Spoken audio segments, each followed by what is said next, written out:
Jean-Pierre Foucault, comment ça va? Ça va pas trop mal, Bah, Thierry. ça a l'air, hein, dis donc, t'es bronzé, mon Oui, frère. non, ça va. Ça se passe bien, la retraite? Comment? La retraite, ça va?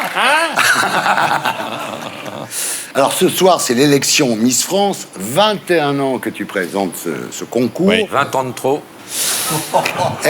T'en as pas ras-le-bol, non, sérieux. Absolument. Parce que nous aussi, hein. Ah, il en a pas ras-le-bol, lui. Non, mais... Ah, oui, je sais que toi, oui, mais... non. D'ailleurs, tu as piqué ça au Miss, hein, tu n'as pas le droit. Ouais. Non, la reine d'Angleterre. Ah non, pardon. Non. Ce sont les Miss France. Non, mais C'est la attends, reine d'Angleterre, mais Jean-Pierre, après les Miss chaque année, c'est la même chose. Il y a des filles en maillot de bain Sauf que- qui veulent la paix dans le monde avec Alain Pas Delon du qui tout, les pas du reluque. tout. C'est que tu n'as pas regardé depuis longtemps. J'ai pas regardé depuis longtemps. Eh oui. Absolument pas. Non, C'est non, plus non. du tout comme ça. Chaque année, elles ont entre 18 et 20 ans. Et voilà. C'est un bain de jouvence pour moi. Et c'est un cadeau que me fait TF1 chaque année. Ah oui, d'émission. t'es content. T'es content. Très content. Tu m'étonnes. Bah, écoute, Belles à l'œil. Est-ce que... Non, mais alors, si je suis sérieusement... pas- franchement, si je suis pas content, je reste chez moi. Oui, c'est vrai. Hein Surtout que je sais Et bien je suis chez bien toi. chez moi. Ce que j'allais dire. Oui. Alors, dans une société qui est quand même de plus en plus féministe à l'époque de Balance ton porc, est-ce que ce concours Miss France n'est pas un peu anachronique? Voilà. Question Alors ça, d'emmerdeur de la ça, télévision. Ça, c'est la question. Il faut le prendre comme un divertissement, Ouais. tout simplement, et ne pas se poser trop de questions. Vous n'êtes pas obligé de regarder. Moi, ce qui me Je vous choque, conseille pardon, de le faire. Oui, monsieur, je vous en prie. C'est les filles qui sont pas élues sont abattues à la fin. Je trouve ça. Bah, il faut bien prendre une décision à un moment. Hein. On m'a demandé son avis à Kev, qui lui s'y connaît en ancienne Miss France. Ah bon? Oui. J'ai rien dit. J'ai dit s'y connaît en ancienne Miss France. T'as vu? Ouais, avec ouais, le ouais, verre. ouais. Mais je t'ai dit, mais attends, mais j'ai rien dit non plus, je t'ai dit ah bon avec un sourire. Oui, je te connais. va bien Dis-moi alors. T'aimes Alors bien quoi le concours Miss France, toi? Moi je trouve ça super. Ah. Je trouve que c'est un formidable concours Voilà. qui permet de mettre en avant des jolies jeunes filles et qui permet. Et toi, ça va sinon? Pour toi, le concours, c'est comme un catalogue. Tu choisis. Alors, Jean-Pierre, t'es ici également donc pour un livre publié chez Hugo Motors. Ouais. Intitulé Vélo Solex, l'épopée d'un cyclomoteur. C'est Jean-Pierre. Comment tu te fais Non, mais tu sais chier. quoi? Ouais, je vais non. vous expliquer. Jean-Pierre, il a un truc, c'est pour les baby boomers. C'est oui, c'est fascinant parce que c'est tous les trucs que nous, à notre génération, on aime. Si Voilà. tu veux. Moi, je Voilà. suis passionné des voitures populaires françaises d'après-guerre. Comme J'ai fait moi. une dizaine de bouquins. Et il faut savoir que ce vélo Solex, qui a été un instrument de liberté de toute une génération, voire de 2 générations, a été vendu en France à plus de 8 Tu millions te rends d'exemplaires. Donc ça signifie que celles et ceux qui nous regardent ont eu ou connaissent quelqu'un qui a on a tous possédé eu un des vélos Solex. Solex. Voilà. Moi je pense qu'ils sont tous décédés, Jean-Pierre. Hein, c'est clair. Absolument pas. Absolument Non pas. Ah non, absolument. Puisque j'en ai un. Bon, et ben vous êtes un survivant, Jean-Pierre. Alors, dis-moi, toi, ton premier Solex, tu t'es fait piquer, en fait. Exactement. Mais c'est-à-dire qu'à Marseille, je l'ai laissé devant chez moi, il n'y a pas assez longtemps. À Marseille, il faut rien laisser devant la porte, c'est Non. bien connu. Il n'y a que les poubelles qu'on peut laisser devant la porte à Et Marseille. elles y restent. Il y a quand même eu le Solex, bon, 45 au début, puis après il y a eu le 1400, le 1700, le F4. Pour terminer avec le 3008 magnifique que le vous avez eu, bien 3008, c'était entendu. le Solex à Barthes. Ouais, c'est top, c'est top. C'était pas Stéphane Bern qui présentait cette émission, là, le vélo Solex. Alors Jean-Pierre, moi je suis Oui. ravi que tu sois là évidemment, parce qu'on te Merci, voit quand même de moins en moins à la télé. Tant mieux. Tu viens chez moi une fois par an, j'en suis ravi. Merci. Alors il y a bien Loto, il y a bien Dals, mais enfin bon, c'est pas pareil, on ne te voit plus dans une émission Non, c'est pas pareil récurrente. parce que j'ai assez donné, puis je pense que c'est normal de laisser un peu la place, mon cher Thierry, comme toi, à la génération jeunes. montante, aux jeunes. Ah oui, ça c'est bien. Moi, Ça c'est il y gentil, a monsieur 50 Foucault. ans, 50 ans que je fais de la radio. Moi, ça fait que 30 ans, donc 35 oui. ans que je fais de la télévision. Donc c'est bon, je peux de temps en temps vivre, me reposer et aller faire ce que je n'ai pas pu faire jusqu'alors, Ah. la route 66 et puis visiter le monde. Ouais, voilà. Alors, comme tu as fêté tes 70 ans le 23 novembre, Il paraît. tout le monde se pose la question de ta retraite. Ah. Une retraite à Caril-Rouet, dans ta maison. Dans cette maison où tu entreposes tous les objets qui te sont chers. Pardon. Tu dis, je conserve absolument tout ce qui me concerne, ma vie privée ou professionnelle. J'ai mon premier contrat Oui. en 1966 Oui. à RMC. J'ai ma première lettre de renvoi 6 mois plus mois tard. Tout est encadré. J'ai toujours tout conservé. J'en connais un autre qui Ouais. conserve absolument tout. J'ai tout gardé. Ça me fait très plaisir. La première fois que j'ai fait ci, la première fois que j'ai fait ça, le billet d'avion. C'est ta première capote, Jean-Pierre? Oui, bien sûr, Ah ouais. bien sûr. Fin de la séquence émotion. Ça ruine la séquence émotion. Alors, malgré tout, quand même, j'ai l'impression que tu vis bien ta retraite parce qu'aujourd'hui, la télé est placée sous l'œil délateur des réseaux sociaux. C'est pas quand même ta tasse de thé, non? Non, je supporte pas ça du Ouais, tout. moi non plus. Parce que moi, quand je dis quelque chose, je dévoile mon identité. Ouais, bah oui. L'anonymat sur Twitter est quelque chose d'absolument Ça rappelle de insensé. mauvais souvenirs. Oui, c'est ce que j'ai eu le malheur de dire un jour, on me l'a reproché. Alors, plus ça va, plus tu te lâches en interview. Hein. Ah bon? Ah ouais. Oui. Ah ouais, ouais. Oui. Tu peux le dire maintenant. C'est quoi la pire émission de ta carrière? La pire, on vous aura prévenu peut-être. C'est quoi? C'était un talk show qu'on faisait en deuxième partie de soirée. On voulait faire un petit peu comme David Letterman, parce Oui. que c'était très à la mode de diffuser à l'époque en France tous les jours, Ouais. ou pratiquement tous les jours. On avait le bureau, on avait tout, Ah, je etc. me souviens, mais ouais. ça n'a pas été un énorme succès. Oui, c'est avec Gérard Louvain. C'était avec Gérard Louvain. Gérard Louvain. Le pire moment que tu as passé sur un plateau de télé, à part aujourd'hui? À part aujourd'hui, bien entendu. Le pire moment, c'est quand j'ai dit des bêtises sur Adeline Hallyday, en la traitant de tous les noms, Ouais. alors qu'elle avait enregistré la chanson qu'elle avait chantée, elle l'avait enregistrée le matin. C'était la répétition générale. Alors j'ai dit n'importe quoi, et voici Evelyne, machin, etc. Le rideau s'est ouvert et elle était là. Ah ouais. Et Johnny aussi. Oui, c'est gênant quand même. hein. Et il est venu me voir. Et il m'a dit, tu as de la chance. Que je sois de bonne humeur. Sinon, je t'aurais pété la gueule. Non, Et il puis était- voilà. Il était très bienveillant, C'était Johnny. c'était Johnny. Le pire animateur avec lequel tu es collaboré? Ça m'ennuie, Thierry, de... Tu l'as cherché, là. Collaboré. Non, je ne collabore pas. D'abord. Je participe. Oui, en mémoire de ta mère, Mais, oui. mais je ne sais pas. Non. Ce serait discourtois, et je ne le suis pas. Avec qui partirais-tu sur une île déserte? Geneviève de Fontenay ou Cyril Hanouna? Sans hésiter une seule seconde, Cyril Hanouna. Eh ben, il est là!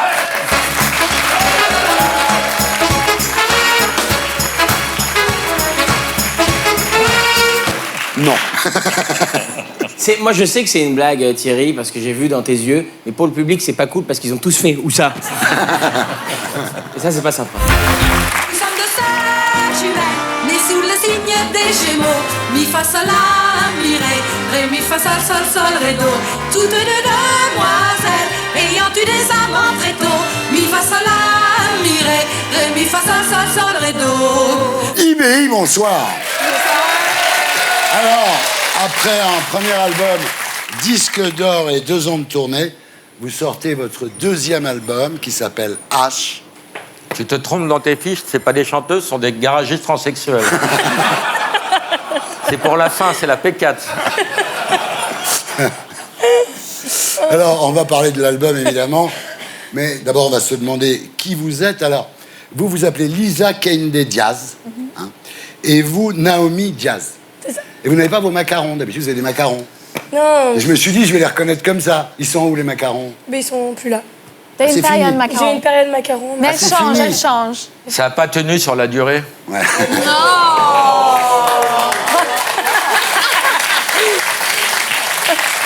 Alors, vous êtes sœurs jumelles, hein, vous ne ressemblez pas tellement. Frères et sœurs. Ouais. Vous avez 23 ans. Vous êtes d'origine cubaine par votre père, vénézuélienne par votre mère, tunisienne par votre grand-mère maternelle.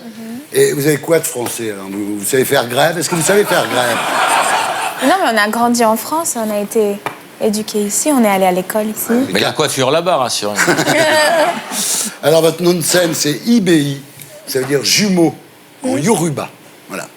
Alors, le yoruba, c'est une langue africaine qui était importée à Cuba par les esclaves. Et alors, c'est incroyable parce que chez les Yoruba, il y a 10 fois plus de jumeaux que chez les autres peuples du monde.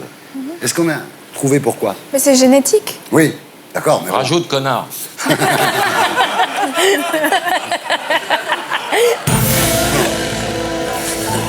C'est bizarre. C'est très bizarre. C'est génétique, voilà. Alors, dans la culture yoruba, il y a une légende qui dit que les jumeaux ont vaincu le diable. Vous connaissez bien la culture yoruba? Oui, oui. Ah oui, On a grandi avec. Ah oui, d'accord. En France, mais avec la culture yoruba. On a grandi entre la Havane et Et Paris. voilà. Alors, la vraie question, c'est êtes-vous vraiment jumelles? Alors, Mais au oui, niveau enfin. du look, déjà, pas du tout, évidemment, vous ne ressemblez pas du tout. Lisa, vous étudiez la musicologie, vous adorez le jazz, hein? Et vous, au contraire, vous aimez le gangsta rap et vous ne supportez pas l'autorité. Déjà, vous n'êtes pas du tout pareil, en fait. Ah non, on est tout à fait opposés, mais on se complète très bien. C'est pour ça que... Ouais. Le coup des jumelles, c'est quoi? C'est du marketing? Non, mais pas du tout. On est Non. vraiment Moi, jumelles. j'adore, mais c'est vrai qu'on nous le pose souvent.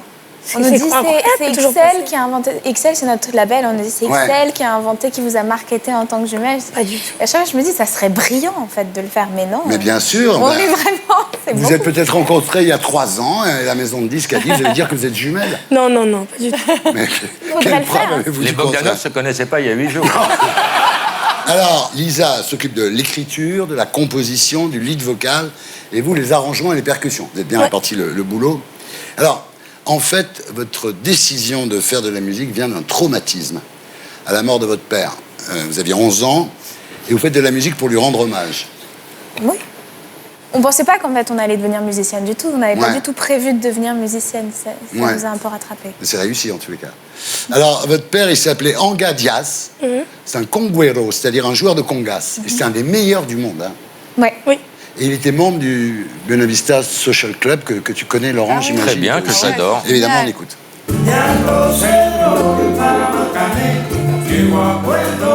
C'est votre père?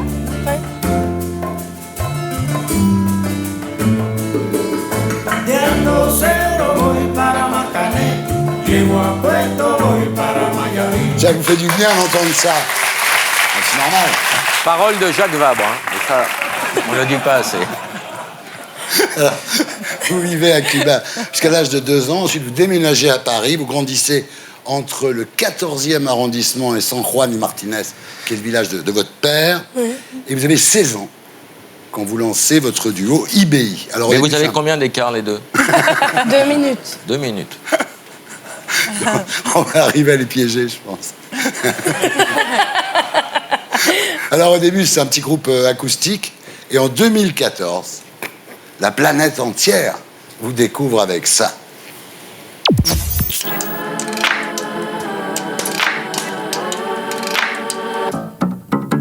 Come to your river. I will come to your river. I will come to your river.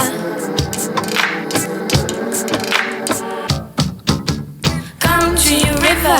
Wash my soul. I will come to your river. Wash my soul. I will come to your river. Wash my soul. Voilà, c'est top. Oh non, c'est top. 16 millions de vues sur YouTube. Très belle chanson. C'est bien, hein? Très belle chanson sur l'apnée juvénile. En tout cas, vous avez été invité à chanter dans le monde entier, au Japon, au Brésil, à Coachella, donc festival en Californie. Et un jour, vous êtes à Minneapolis, et là, Prince flash sur vous, il a dit « C'est une tornade à 2 voix ». Quel effet ça fait quand Prince flash sur vous? Je fais un peu une question à De La Housse, là, pour vous aider. Ben, en fait, il Question est... facile il a à De La voulu- Housse. Assieds-toi sur le bureau. Ben non, pas tout de suite. Non, en fait, il a voulu nous voir jouer. Donc, on a joué chez lui, à Minneapolis. Et donc, il est venu nous voir. C'est plein d'émotions. Et en même temps, on ne sait pas s'il va vraiment venir. Et puis, que on tout le monde regarde. dit Et que- puis, il est là et il danse. Et Ouais. c'est incroyable. Et le lendemain, il meurt. Comme quoi. Non, non, non. Arrête. Ici la voix. Oui, Thierry, ne vous plaignez pas. À question de la housse, réponse de la housse. oui, je vous le dirais en même temps. C'est normal. Enfin, il n'y a pas que Prince. Il y a Beyoncé qui vous engage pour chanter dans son clip sur l'album Lemonade en 2016. Elle est venue vous chercher à l'aéroport. Non, non, non, non, non, pas du tout. Ah, c'est ce qu'on m'a dit, moi. Moi, on m'a dit. Elle est venue les chercher à l'aéroport et c'est Jay-Z qui a porté les valises. C'est pas vrai? Ça aurait été génial. On Ça s'est aurait foutu été de beau. ma gueule, encore une fois. Ça commence à suffire. Et Karl Lagerfeld aussi, d'ailleurs, elle vous a invité à chanter à l'ouverture du défilé Chanel à Cuba. Vous êtes vraiment des restars. C'est très beau. Ouais, c'était beau. C'était un Très, bon très moment. beau. C'est plaisir de voir ça à Cuba, quand même. Hein. Alors, votre deuxième album, donc H, quand il est sorti, il y a Iggy Pop et Adele qui ont adoré. C'est quand même fou. Vous vous rendez compte? Et depuis, elle est morte, Adèle.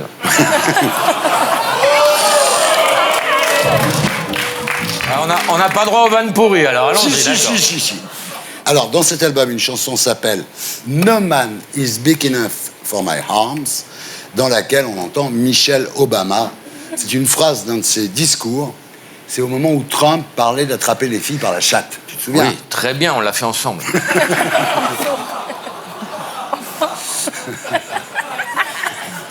Alors, il y a aussi une chanson pour votre nièce, Oui. Qui s'appelle Vel. En fait, vous avez une sœur qui s'appelle Yanira, qui est décédée à 28 ans d'une rupture d'anévrisme. Voilà. Oui. Ouais. Et donc, c'est votre nièce. C'est notre nièce. Et vous avez fait une chanson pour elle, voilà. On lui a fait une comptine pour s'endormir le soir. berceuse. Une berceuse. Vous pouvez en faire un petit bout, là, non? You were born under a star. In the sky, she lives now, protecting you night after night. Listen to the lullaby every night. Life seems so hard. So close your eyes, just close your eyes. Ils sont très mignonnes. Et puis, dans cet album, il y a une chanson qui s'appelle Deathless, donc une chanson tirée d'une de vos mésaventures, Gare du Nord. Vous aviez 16 ans. Un policier vous prend pour une dealeuse, il faut enlever vos chaussures, jette votre sac par terre, et à un moment, il voit que vous lisez Anna Karénine de... Tolstoï. Bravo. Et là, il s'excuse, il vous laisse tranquille. Et vous dites, c'est du racisme pur et simple, en fait. Oui, mais c'est surtout, je pense qu'il pouvait pas croire que je lisais un livre, quoi. Et j'avais une partition de Chopin, parce que j'allais au conservatoire, et il pouvait pas... Et il m'a rendu mon sac vide, et il est parti tout de suite. Il a eu honte, en fait. Il a eu honte, je pense, Ouais. peut-être. Marquez, on est tous des aventures malencontreuses, Gare du Nord. On va vous écouter maintenant, justement, chanter Deathless.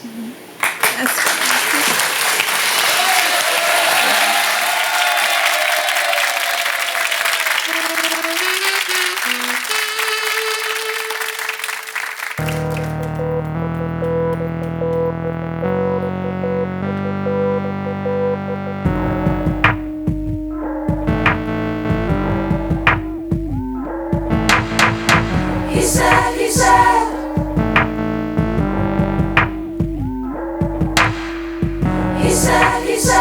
Do you smoke? What's your name? Do you know why I'm here? She was innocent, sweet 16.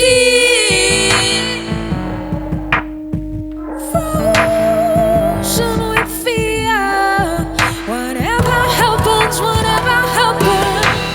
Oh, hey, we are deathless. We are deathless.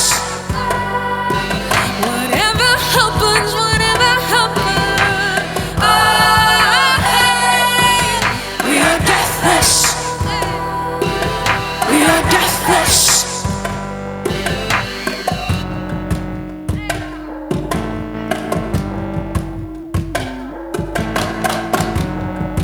he said, You're not clean, you might deal all the same without skin. she was Funny looks with her books, left for dead in the streets. Whatever happens, whatever happens.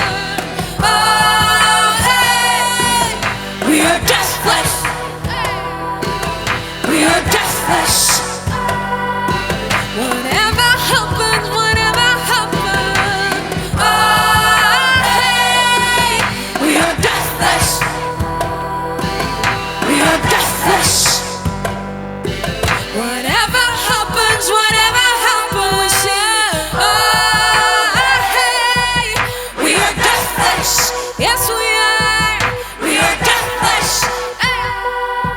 Whatever happens, whatever happens, oh, hey, we are deathless. We are deathless. Ouais!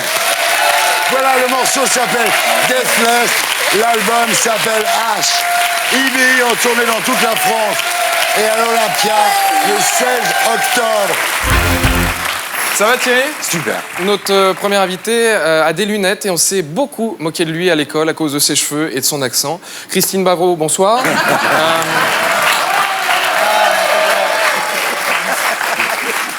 Christine qui a mis ses petites lunettes rouges. Ouais. Idiot, là. Comme quoi on dit beaucoup de bien d'Aflelou et la deuxième paire à 1 euro, mais des fois elles sont pas terribles hein, quand même.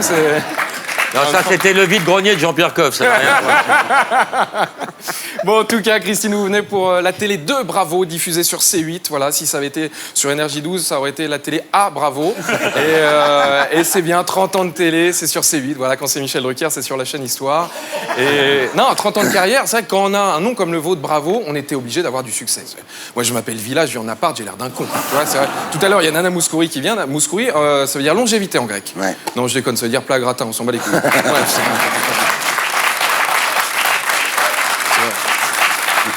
Christine Bravo qui a présenté Froufrou, c'était la première émission française uniquement composée par des femmes. Celui qui a eu l'idée, vraiment, je sais pas qui c'est, mais il devait avoir un talent extraordinaire.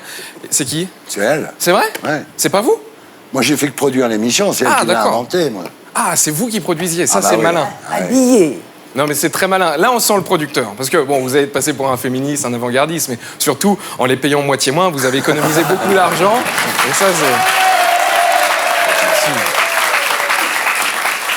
Non, et puis c'est vrai qu'à part Christine, vous avez toutes pris des chemins différents depuis Foufou. Tina Kiefer, par exemple, a changé de vie pour se consacrer uniquement maintenant à l'humanitaire. Sonia Dubois, elle a perdu du poids, elle est retombée dans l'oubli.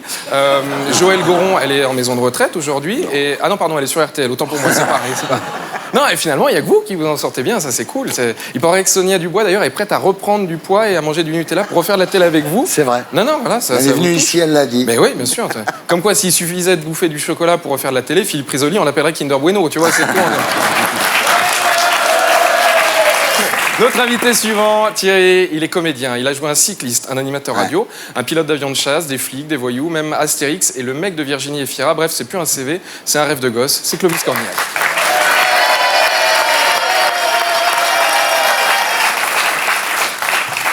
Clovis Cornillac qui vient pour Belle et Sébastien 3. Voilà, il a fait toute la promo sans Belle. Pourquoi Il s'est fait monter la tête par Brigitte Bardot, du coup elle a pris le melon. Et Belle et Sébastien, ça a cartonné. Les 2 premiers, ils ont fait 5 millions. Et ça a même cartonné à l'international. En Italie, je crois que ça fait 1,5 million. Bon, sauf en Chine, évidemment, où ils aiment pas quand on joue avec la nourriture. Mais, alors attention, le film sort le jour de la Saint-Valentin. Voilà, il faut bien préciser, si jamais vous allez le 14 avec votre fan, dites bien que c'est pour Belle et Sébastien, parce que si vous dites, chérie, ce soir, on va voir un film sur une grosse chienne, c'est pas très vendeur. Non mais c'est vrai. En tout cas, Thierry, notre 3e invité, c'est un fervent défenseur de la cause animale, comme Pamela Anderson, mais en beaucoup moins bonne. C'est Émeric Caron.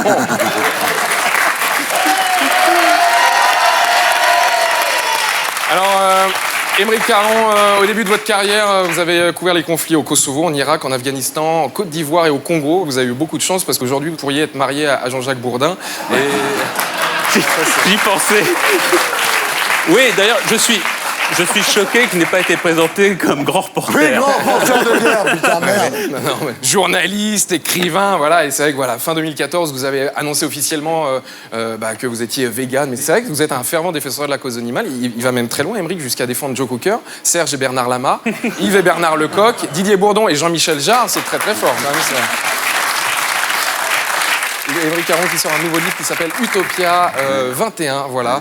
Et pas Utopia croix bâton comme dirait Franck Ribéry. Utopia 21, c'est votre 5e livre. Pour un écolo, abattre autant d'arbres, c'est quand même extraordinaire. Vaut mieux le télécharger. Mais ça doit être probablement... C'est un papier recyclé, c'est ça? Bonne question, j'en sais rien. Il faut demander. Moi, je demande du papier recyclé. Pour... Marion. Non, mais j'ai appelé l'éditeur et il récupère des vieux bouquins de Finkielkraut qui broient comme ça. Et il plante des arbres sur les parkings de la FNAC, donc tout va bien. On peut l'applaudir très très fort. Et puis pour finir, Thierry, notre dernier invité, contrairement à Jane Birkin, il nous fait croire qu'il a un accent britannique. C'est monsieur Paul Taylor, s'il vous plaît.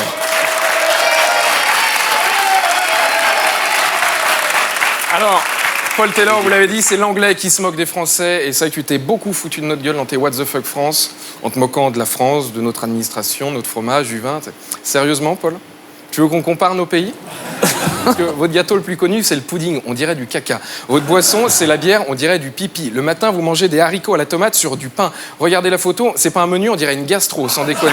Est-ce que tu veux qu'on continue, Paul? Quand le vêtement le plus célèbre de ton pays, c'est le parapluie, je me ferais tout petit à ta place. Et encore, j'ai la délicatesse de pas parler du physique des gens, parce que t'as vu les gueules des Anglais, on se croirait dans le couloir des urgences, c'est dégueulasse, vraiment. Et, non mais... Arrêtez, non. J'ai pas le temps. En sport, les Anglais, ils sont débiles. Vous avez 6 équipes de foot pour représenter une seule ville, Londres. Vous avez inventé le football et vous n'avez pas gagné de Coupe du Monde depuis 1966. C'est tellement vieux, à l'époque, les mecs, ils jouaient avec des sabots. Et le ballon, c'était une panse de brebis gonflée. En plus, vous avez gagné au penalty contre l'Allemagne de l'Ouest. Il n'y avait que la moitié du pays à l'époque. Et le rugby, on en parle ou pas? Les équipes les plus fortes en rugby, c'est la Nouvelle-Zélande, l'Australie, l'Afrique du Sud, l'Angleterre, le Pays de Galles, l'Irlande et l'Écosse. C'est pas une Coupe du Monde, c'est une Coupe britannique. Il n'y a que des colonies à vous ou des membres du Commonwealth. C'est comme si on faisait, je sais pas, une Coupe du Monde de pétanque avec la Côte d'Azur, la Provence et les Corses. Il n'y a que vous que ça intéresse le rugby. Alors oui, vous avez les Beatles, d'accord, mais chez nous, les Beatles, en France, ils font la première partie de Sylvie Vartan à l'Olympia, et James Bond aussi, James Bond. Vous avez tellement pas d'idée de film, ça fait 55 ans que vous faites le même. Et la reine d'Angleterre, ça c'est génial. Vous êtes fan d'une vieille qui fait la gueule, et vous faites des jours fériés pour un mariage ou une naissance. Et tu oses faire What the fuck France? Toi tu fais 3 minutes, nous on peut faire 2 jours par épisode. Alors calme-toi, vraiment.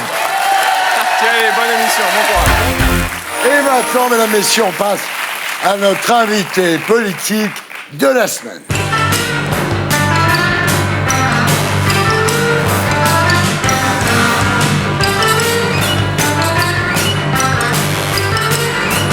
Marlène Schiappa, bonsoir. Vous êtes ici ce soir, Marlène, pour mettre Laurent Baffy en prison. Je crois qu'on peut le dire. Non. Non. Alors, vous êtes secrétaire d'État auprès du Premier ministre chargé de l'égalité entre les femmes et les hommes et de la lutte contre l'homophobie. Voilà. Et d'ailleurs, aujourd'hui, vous avez vu, pas de blague de cul, pas de bombasse au premier rang, enfin très peu. Alors, vous êtes vite imposé au gouvernement. Vous êtes aujourd'hui, Marlène, classée 4e au ranking des ministres les plus populaires.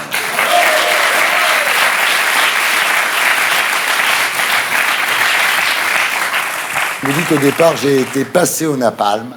Oui. On m'a qualifié de panthère rose, de pom-pom girl. En fait, sans examiner mon discours sur le fond, je me disais, mais de qui parlent ces gens? Ça a été chaud au départ, c'est vrai. Effectivement, c'était pas panthère rose, c'était panthère tout court. La citation en contexte, c'était, on dirait, une panthère sortie d'une crique chaude sicilienne.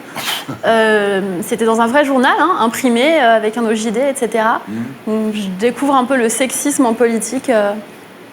Ouais, ça s'est calmé, en fait, parce que les gens ont vu que vous étiez très structuré et très lettré. Je ne sais pas. Bah oui, oui. Et puis vous avez fait un gros effort. Là, aujourd'hui, vous avez les cheveux détachés parce que c'est l'émission d'Ardisson. C'est la fête. Mais il faut bien dire quand même que à gauche, le look initial et à droite, un look un petit peu... C'est un genre de avant-après, mais voilà, à l'envers. Absolument. Moi, j'aime les deux. Ouais. Merci, Laurent. Il s'appelle après. C'est bien, Laurent. Ça, si je garde pas mon boulot. Là, t'as repris pour un an, là. Putain. Alors, vous avez opté pour le look Simone Veil. Dès septembre 2017, vous dites « Je m'attache les cheveux pour qu'on écoute ce que je dis ».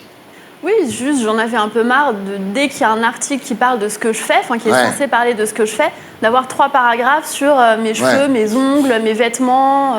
C'est lassant. Ouais. En même temps, s'attacher les cheveux pour qu'on écoute ce que vous dites, c'est un truc que devrait faire Édouard Philippe. On lui dira. Non, il regarde tous les samedis. Très bien. Alors, il a que ça à foutre. Hein. Alors, non. Et voilà, on est 2 dans la charrette. Et voilà, hop là. Alors donc tout va bien pour vous, hein, sauf le budget de votre ministère, parce que 30 millions d'euros, j'ai fait le calcul, ça fait 0,0066% du budget de l'État. Est-ce que l'inégalité ne commence pas là, Marlène ? Alors, ce qu'il faut savoir, c'est que le budget dit des droits des femmes, le programme 137 du budget de l'État, en fait, c'est pas un budget au guichet. C'est-à-dire qu'on ne peut pas le comparer aux autres budgets. Par exemple, le budget de l'éducation nationale, vous avez les salaires des enseignants dedans. Le budget de l'armée, vous avez les chars, l'armée, les militaires, l'entretien, etc.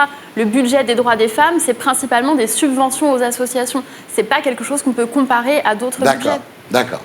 Alors, effectivement, votre budget n'est pas énorme.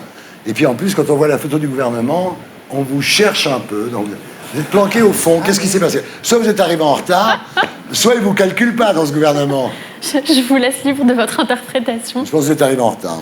Non, j'étais là, mais ça c'est la première photo, le gouvernement a changé depuis. La photo pourrie qui a beaucoup déplu au président d'ailleurs. Et qui est le ministre qui vous couvre le visage du coup? Alors, je vois pas. C'est un homme ou une femme? Et qui est le petit jeune devant? Le président de la République.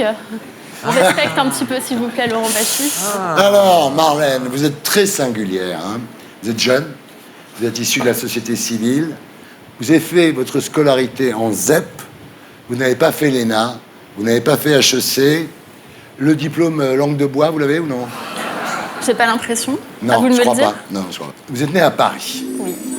Le 18 novembre 1982, mère d'origine italienne, directrice de lycée, père corse, historien.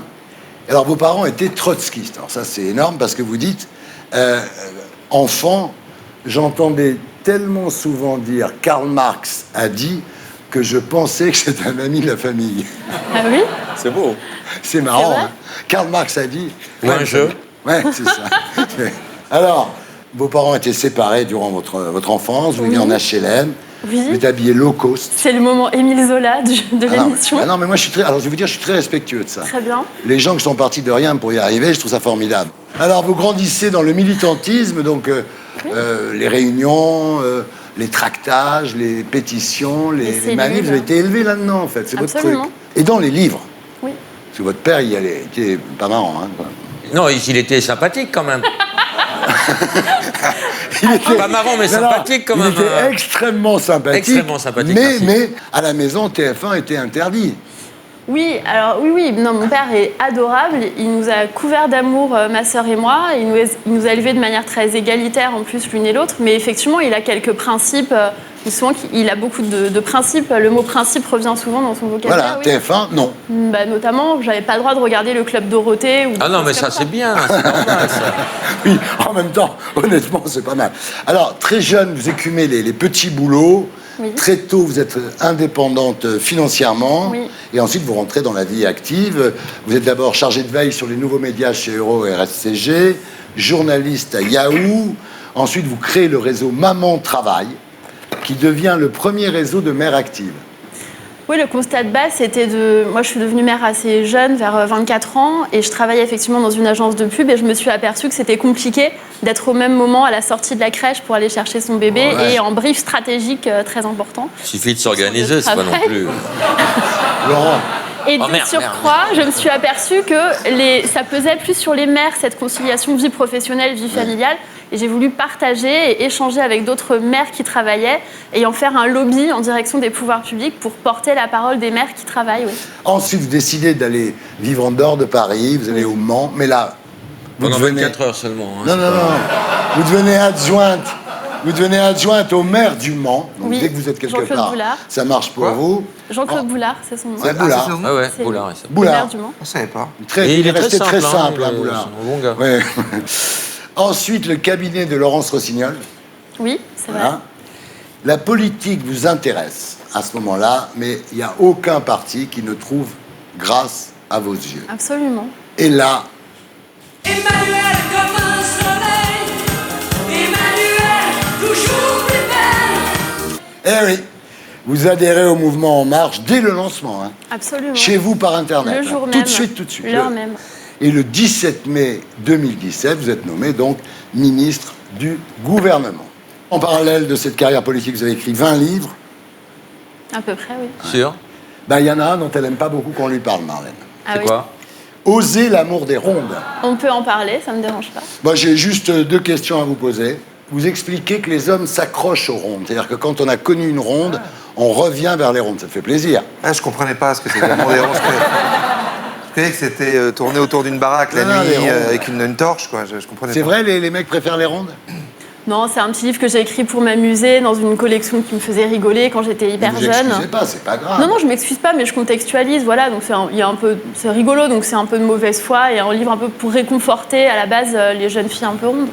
Voilà. Il y a une autre question quand même. Ouais, je sais ce que vous allez me demander. Bah dites-le alors. Non, allez-y, je vous laisse cet honneur.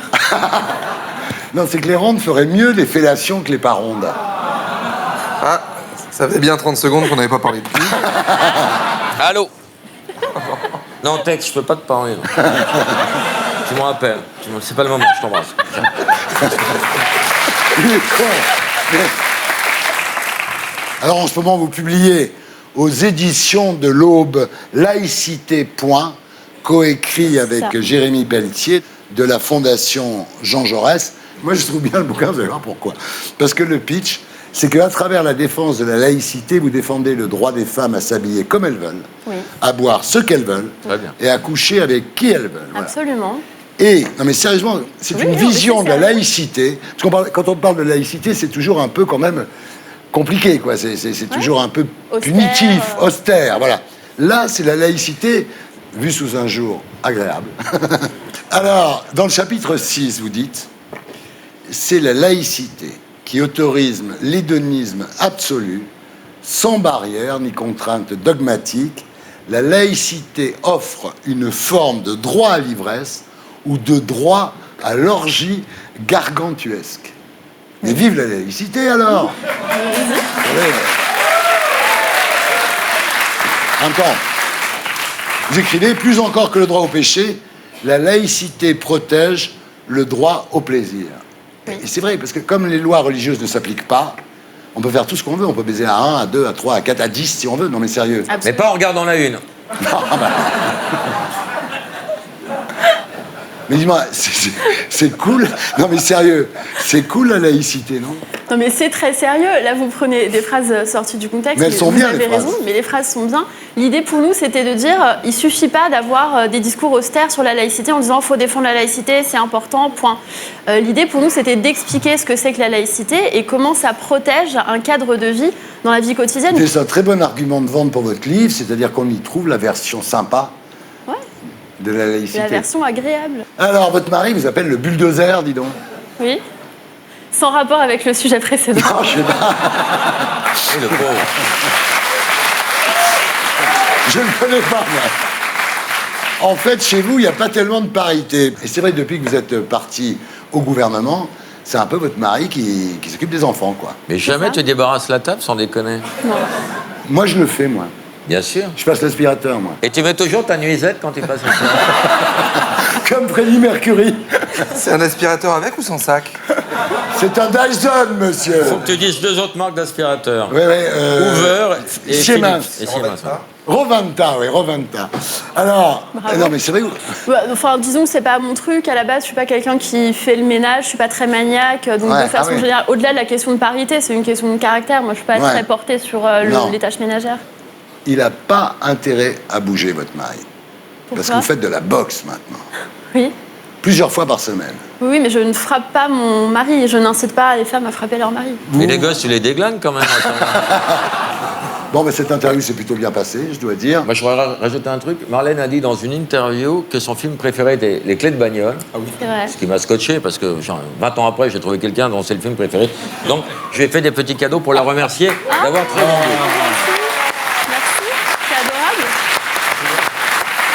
J'adore ce film, et moi je pense que ce film était beaucoup trop en avance sur son temps.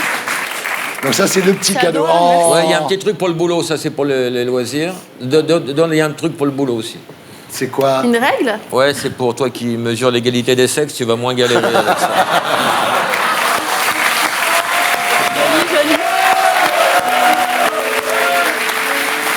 Bon, alors je dois dire que cette interview s'est très bien passée. Contre toute attente. Contre toute attente, c'est vrai. Est-ce que, en venant, vous avez récité 3 Je vous salue Marie? Non, parce que je ne suis pas venue en avion. Je vois vous Ah, voulez c'est en que dire. l'avion. C'est l'avion. Est-ce que vous avez votre œil de Sainte-Lucie sur vous? Dans mon sac, je pense, mais j'ai ma corse autour du cou surtout. D'accord. C'est quoi l'œil de Sainte-Lucie? En fait, c'est un coquillage corse qui protège du mauvais œil. Je suis très superstitieuse. Donc, ça porte bonheur. Marlène le touche, ce truc, dès qu'elle a un truc important à faire. Il y a un autre truc qui peut porter. Enfin bon. Ça se passait si bien jusqu'à présent.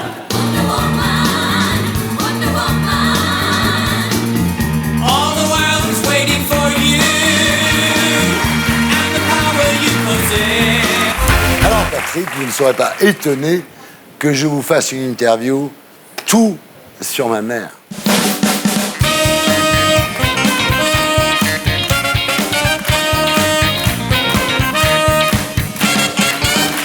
Une mère qui écoute une interview sur elle, c'est pire que le CSA. Ouais. Là, je suis comme ça. Et c'est quoi le prénom de ta mère? Nelly. Nelly, ne m'en veux pas. Bon, je te l'envoie. Et après, il va s'envoyer ta mère. Ça va être très compliqué. Hein. Ah. Rien ne l'arrête, lui. Bah, Ça me rappelle, c'est horrible une histoire. Quand ils appellent, quand ils sont dans le sentier, ben Choucroune ou Choucroune. Donc il y a Choucroune, il est dans le sentier, il est vraiment très riche et sa mère ne sort pas du lit. Elle est en déprime totale, complètement déprimée. Et il a beau lui amener tous les médecins, rien, elle parle plus, elle reste au lit toute la journée. Et là, il y a le médecin qui dit, il y en a peut-être un qui peut la sortir de là. Et c'est un petit médecin, il est en Suisse, mais il est extrêmement fort, il est extrêmement... Mais oui, je vais, fais-le venir. Il appelle, alors c'est le docteur Dupuis, un petit médecin, comme ça, un professeur quand même. Il dit, oui, donc allez, viens, Dupuis, il faut que tu sortes ma mère de là, il faut la sortir de là. Il dit, non, mais je vais être occupé dans les premiers... Je t'envoie un jet, $1 million, allez, viens. Il ramène Dupuis regarde, bon, vous permettez, le fils sort, il examine la maman, il ressort, il dit, bon, j'ai trouvé, je sais ce qu'il lui faut. Oui, qu'est-ce qu'il lui faut? Dis-moi, comment on peut la sauver? Il faut qu'elle se fasse baiser. Attendez, c'est pas la chute. Et là, il dit, quoi, espèce d'enculé, je te fais venir de Suisse. Tout ça pour que tu me dises que ma mère, faut qu'elle se fasse baiser. Et oui, il faut qu'elle se fasse sauter par un petit jeune de 20 ans. Vous lui trouvez ça? Elle va sortir comme ça de sa déprime. Et l'autre, il dit, non, mais jamais ma mère, je vais te casser la tête. Et sa mère lui dit, hé, tu sais mieux que le docteur, toi. Donc... raconte jamais l'histoire. Ah, Nelly, revenons à Nelly. Ouais, Nelly, qu'est-ce que Nelly vous disait avant de vous laisser sortir dans la rue, quand vous étiez petit? Mais déjà, elle me laissait pas sortir, déjà. Ouais. Donc, je vois pas ce qu'elle aurait pu me dire. Même au square, je pouvais pas aller. Ah ouais. Je jouais sur le trottoir, dans la boutique de mon père, parce qu'elle voulait me regarder et jouer, c'est quoi. beau, J'étais là. c'est bien. J'avais ma petite blouse, mon petit Le chiffon. pauvre. Est-ce qu'elle vous a mis en garde contre la drogue à l'adolescence? Pas assez, finalement. Qu'est-ce qu'elle te disait à propos des autres femmes? Il y a concurrence, hein, Ouais. on va pas se Bah mentir. oui, hein, faut c'est- dire D'accord, elle c'est est la goy, mais est-ce que concurrence ses qui parents arrive. sont juifs? Ouais. Vous avez osé ramener des filles Vous goy à la maison? connaissez cette histoire, mais c'est bizarre, je raconte jamais d'histoire hein, Ouais. en 20 ans. Mais donc c'est David, il dit, maman, je vais te présenter, ça y est, j'ai trouvé la femme de ma vie, ça y est, je la ramène. Elle dit, bon, ramène-la. Et écoute, maman, je vais ramener 3 jeunes femmes, et tu vas voir, c'est évident, tu vas te trouver, tu vas te deviner. Il ramène les 3 meufs à la maison, les 3 jeunes femmes à la maison. Et là, ils passent, ils dînent tous ensemble. Et puis, à la fin, il l'écarte un peu dans la cuisine. Alors, maman, c'est qui? Ah oui, je sais qui c'est. C'est qui? Isabelle. Pourquoi? Mais oui, c'est Isabelle. Mais comment t'as su? Je sais pas, je l'aime pas. Voilà. Ça illustre un peu l'ambiance. Le jour où vous saurez plus quoi faire, vous pourrez monter sur scène Les blagues de pour Montréal. raconter des histoires juives. Ce que j'ai jamais voulu faire. Et maintenant, c'est l'heure des infos de Viso.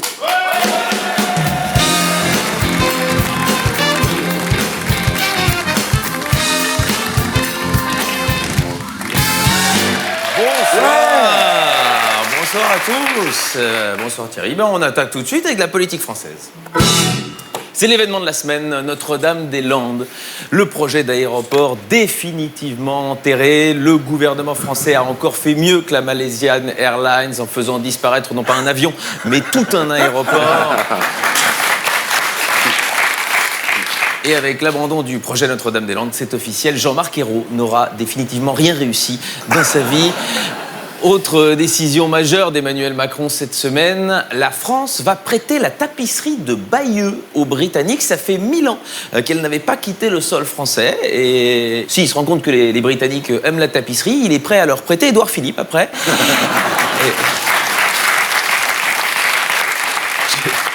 Si Iris, c'est que c'est pas des clients à eux. Passons à droite. Alain Juppé ne payera pas sa cotisation à Les Républicains en 2018, le drame des petites retraites. Alors il aurait surtout déclaré « Tant que Fillon ne rend pas l'argent, je donne pas le mien ». Et c'est cohérent. Alain Juppé se met donc en retrait de son mouvement politique. Il n'est plus à jour de cotisation et il tire dans tous les sens. C'est un peu la Raquel Garrido de la droite.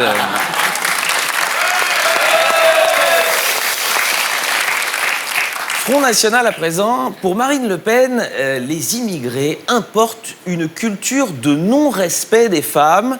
Mais oui, les gars, intégrez-vous. Regardez comment on fait nous. Voilà, regardez Dominique Strauss-Kahn, Bertrand Cantat, Denis Baupin. Voilà, eux au moins, ils ont entretenu l'identité nationale de la galanterie à la française. Et ça, c'est bien. Et ça ne vaut pas que pour les femmes, évidemment. Le député Bruno Bilde, proche de Marine Le Pen, accusé de harcèlement sexuel envers de jeunes assistants parlementaires cette fois. Donc au FN, peut-être que plutôt de s'occuper du porc dans les cantines, il ferait mieux de s'occuper des porcs dans leur propre rang.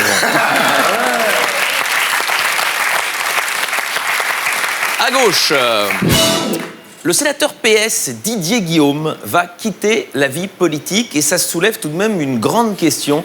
Mais qui est Didier Guillaume? Et on ne le saura pas. Sécurité avec cet article surprenant. Alors, ça, j'ai découvert. En 3 mois, 3 agents chargés de garder l'Élysée auraient ouvert le feu par erreur. Alors, par erreur à l'Élysée, alors ça pourrait expliquer pourquoi dans l'entourage du président on a retrouvé quelques trous de balles, mais... les plus raffinés, elles vous font marrer. Hein. Ouais. Et quand on lit l'article, en fait, on apprend que les 2 premiers coups ont troué la guérite où il montait la garde, et le 3e homme, il serait tiré une balle dans le pied. Et là, on pense quand même que ça pourrait être François Bayrou. International. Donald Trump l'assure, je ne suis pas raciste. Et il aurait d'ailleurs ajouté, j'occupe moi-même le bureau d'un noir. Et il aurait conclu en disant, j'adore aussi les Portugais, moi-même je rêve de construire un mur. Sexualité à présent, ça va intéresser tout le monde. Alors attention, le site Pornhub a publié des statistiques pour l'année 2017 et j'ai regardé pour moi, les Belges, qu'est-ce qu'on aime bien? Qu'est-ce qu'on aime bien? Alors les 4 premières recherches, c'est française, puis French, puis stepmom, donc belle-mère, et puis MILF. Si Brigitte Macron nous écoute, vraiment Brigitte, je crois que t'es vraiment la bienvenue chez nous. France encore, en Ariège, 2000 personnes coupées du monde après un éboulement. Enfin, 2000 personnes coupées du monde en Ariège, c'est un peu un pléonasme. En fait, c'est la définition de l'Ariège. Média. Christine Angot a déclaré, on en a beaucoup parlé, être un artiste, c'est toujours le résultat d'un échec, c'est un plan B. Alors, en toute honnêteté, quand on voit l'œuvre de Francis Lalanne, on se dit même que c'est peut-être un plan C. Mais après, sur le fond, est-ce qu'elle a tort? Moi, je connais plein des exemples de gens pour qui c'était vraiment un plan B. Même Alain Delon, à la base, il voulait être un miroir. Et voilà, c'est pas mis. Non, mais pour conclure sur ce sujet, je dirais que personnellement, je trouve que c'est mieux que ce soit un plan B. Je te rappelle quand même que pour Adolf Hitler, c'était un plan A, être artiste. International. En Italie, une fémène accueille Berlusconi au bureau de vote. Alors, accueillir Berlusconi avec une fille à poil, je suis pas sûr que ce soit le meilleur moyen de le déstabiliser. Mais les images étaient fortes. Hein. La femme était nue, debout sur la table, son sexe à la hauteur du nez de Silvio. Pendant un moment, on voit bien qu'il hésite dans quelle fente glisser le bulletin. Et... si.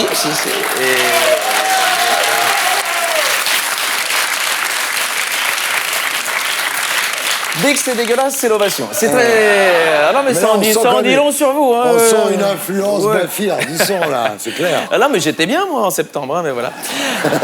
Cela étant, il y a une chose qui l'a vraiment déstabilisé Berlusconi, pas de voir des seins nus d'une gamine, non, mais qu'elle soit partie sans demander à se faire payer, ça a choqué. Économie, les vitres du QG d'Apple sont si transparentes que des employés se cognent dedans. Alors, c'est marrant, les gars se cognent puis ils tombent dans les pommes chez Apple. Ouais. C'est un petit jeu de mots pour les bilingues.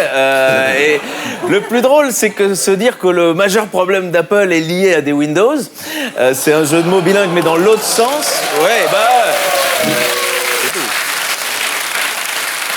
Et au-delà de ça, ce qui est le plus choquant, c'est que chez Apple, leurs vitres sont plus transparentes que leurs déclarations d'impôts. Et je termine par la culture, Thierry. Toujours. Évidemment. Chaque semaine, je vous emmène au musée. Cette semaine, je vous emmène au MoCA de Los Angeles, on va loin, qui consacre actuellement une rétrospective à la plasticienne italo-brésilienne Ana Maria Maiolino. On va voir quelques œuvres. Alors, je vais commencer la visite, on va voir celle-ci. Voilà, c'est des installations. Hein. Celle-ci, par exemple, qu'on pourrait appeler « Tiens, voilà le reste des pâtes ». Et alors, évidemment, non, mais c'est pas à l'échelle. Hein. Du coup, chaque spaghetti fait à peu près la même taille qu'un verre solitaire de Pierre Ménès. Et en parlant, il faut le visualiser, c'est plus drôle. Ouais, bah ouais, c'est là que c'est marrant. Et parlons digestion, allons à l'œuvre suivante. Alors qu'est-ce que c'est? Ouais, je sais pas, c'est un lit rempli voilà, de saucisses sombres, sans doute ce que les Anglais appellent bed and breakfast.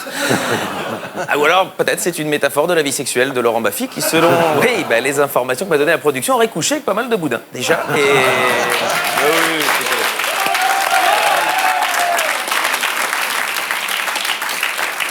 oui, on continue, œuvre suivante, hein, voilà, parfois elle les peint au mur, comme ici, voilà, la collection de sextoys de Christine Boutin. Et on va passer à une autre installation que je trouve très très belle, Rice and Beans, le riz et les haricots qui poussent directement dans les assiettes. Ici, c'est vraiment le concept de slow food, mais poussé à l'extrême. Ou alors peut-être c'est le dîner de Noël chez Émeric Caron. Mais voilà, Ana Maria Maiolino a débuté sa carrière par des photos. Et c'est intéressant, dans les rétrospectives, on voit les œuvres de début. Ici, on la voit avec une paire de ciseaux en train de se mutiler le visage. Une œuvre qui n'est pas sans rappeler la carrière de Liane Folly. Et... Oh, et celle-là, elle est pas sympa. Non, elle est pas sympa. Et vous me payez plus cher quand je suis pas sympa. Donc à un moment, je prends des décisions. Mais là, voilà, là, c'est aussi oser mettre des œufs sur une vieille chaise moche. Et voilà, c'est sans doute la blague du coussin péteur pour vegan. Quand il s'assoit, il crée le génocide. Et la dernière œuvre, c'est un happening que je trouve assez joli. Elle enlace de compresse une personne et c'est sans doute un grand pied de nez au sexisme puisque Ana Maria prouve ici, vous l'aurez compris, qu'une femme aussi est capable de bander en public. Voilà. Et maintenant, on passe à notre terrien du samedi soir.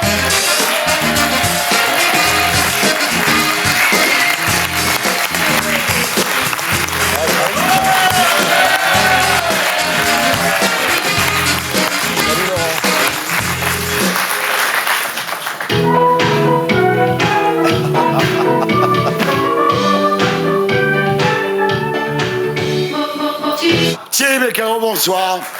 Bonsoir. Alors, tout le monde connaît Motus, le jeu que vous animez tous les jours à 10h50 sur France 2. Nombreux sont ceux qui vous ont vu au théâtre et au cinéma. Pardon, Thierry, une seconde, c'est un truc qui me gêne. Oh merde, j'ai tiré la boule noire.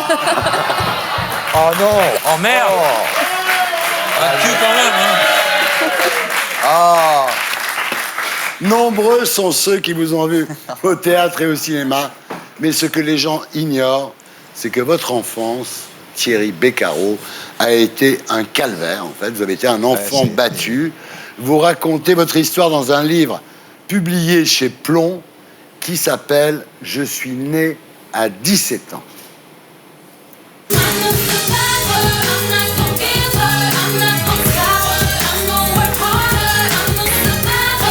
Alors, Thierry Beccaro, vous êtes né le 19 octobre 1956 à l'hôpital militaire Béguin, à Saint-Mandé, dans le Val-de-Marne. Votre mère était militaire de carrière. Voilà, déjà. Votre père, qui s'appelait Warner, était ouvrier chez Renault, et c'était un Rital. Alors, ce qu'il faut savoir sur les Rital, c'est qu'à l'époque, on les appelait les Rital, on les appelait les macaronis, on les appelait les spaghettis. Pour deux raisons. D'abord, ils venaient manger le pain des Français, hein, c'est ça, comme ça qu'on disait. Et ensuite, on leur reprochait un petit peu l'engagement de Mussolini auprès des nazis. Donc, Rital, dans les années 50, c'était comme arabe aujourd'hui. Hein, voilà. Absolument, oui. Votre père, c'est un très beau mec, avec une moustache à la Errol Flynn. Ah, c'était Don Diego de la Vega. Ah ouais, c'est comme ça qu'on appelle votre fille. Ah, ma fille aînée l'appelait, elle disait, c'était Zorro, quoi. C'était super mec. Très beau gars. Qui essayait d'échapper à son milieu d'origine, d'abord par son look, parce qu'il faisait attention à lui, et par son acharnement au travail, parce qu'il voulait monter dans l'échelle sociale. Ce qui n'arrangeait rien, c'est que la famille de votre mère, alors qui était de Normandie, française de souche, comme on dit, la famille ne voyait pas d'un très bon œil le fait que votre maman se marie avec un Rital. J'ai cru comprendre, puisque j'ai... Non. Ici la voix, Thierry, non, c'est le dernier mot. Un mot qui rapporte 100 points, mais c'est le dernier. le problème, puisque j'ai travaillé un peu le livre avec ma mère, donc j'étais obligé de lui poser ces questions. Et effectivement, ce que tu dis, c'est la réalité, quoi. C'est-à-dire qu'un Italien avec ma mère, ça passait pas très très bien, d'après ce qu'elle a pu me raconter. À l'époque, oui. À l'époque, j'étais mal vu, bien sûr.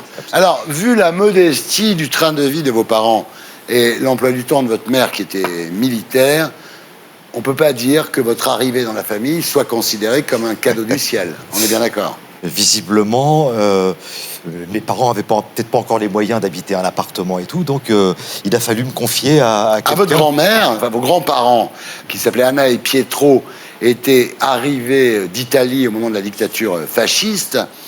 Alors on vous confie à votre grand-mère, on dit que c'est provisoire, sauf que le provisoire va durer 4 ans, mais c'est assez cool la vie à l'époque pour vous, ne serait-ce que parce qu'il y avait des voisins qui s'appelaient les Édouins, qui avaient la télé. C'est génial parce que c'est ce que j'ai appelé ma Felinia Vita. C'est 4 ans avec Mère Anna, c'était la mama, avec mon père, les frères, les sœurs, les cousins, les cousines, le vélo Solex. J'étais derrière ma cousine, je la tenais par les hanches comme ça. Une bonne époque, quoi. On roulait à 150 à l'heure. En Solex? En Solex, oui.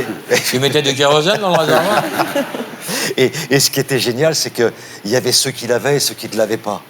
Et les Édouins, monsieur et madame Édouin... Ils avaient la télé. Ils avaient la télé. Et donc, le mercredi soir, il n'y avait pas école. Le lendemain, on allait voir la piste aux étoiles. Et voilà. Gilles Margaritis. Exceptionnel.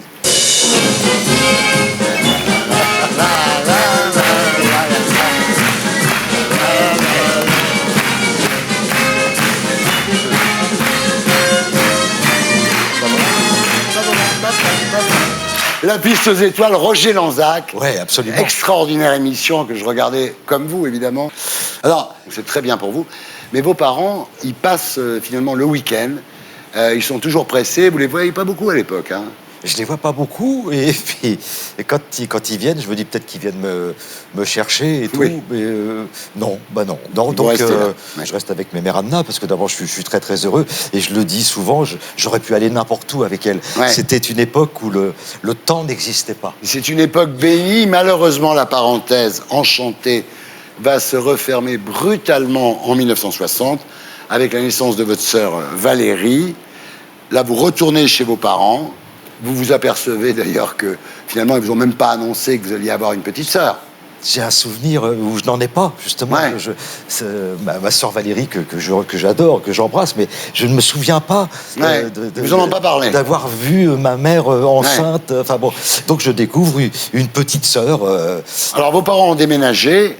Là, vous passez du pavillon à la tour, et ça a l'air de rien, mais vous passez d'un univers horizontal à un univers vertical. C'est-à-dire que vous êtes au 11e étage, ça change tout, quoi. Ah ouais, là je me retrouve dans un immeuble, il n'y a plus la campagne, il n'y a plus les vapeurs de chemin. Il n'y a plus la solidarité entre voisins, c'est l'indifférence générale. Et là, c'est un peu l'ennui, quoi. C'est un peu la solitude. À la maison, il faut dire les choses, la tension est palpable. Votre mère est très belle. Elle a participé à des concours de Miss étant jeune. Et votre père est maladivement jaloux. La savoir entourée d'hommes en uniforme, parce qu'elle bossait quand même à l'armée, lui, ça lui pose des problèmes. C'est l'italien jaloux, quoi. C'est ce que ma mère m'a raconté. Elle m'a dit, c'était terrible. C'était terrible. Votre père, il va la chercher systématiquement à la sortie de la base aérienne où elle travaille, quoi. Le mec est jaloux. Donc, déjà, ça n'arrange rien. Ils sortent tous les deux le soir. Hein. Ils ont une vie quand même...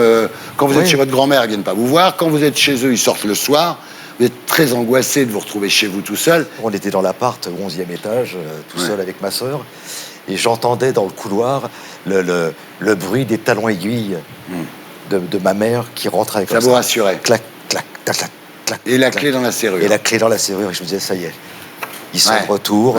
Parce que dans la nuit, comme ça, c'est... Quand on n'est pas grand... On a peur. On a peur. Hein, on flippe un peu. Hein. Et alors, le vrai drame, en fait, de tout ça, c'est la violence de votre père.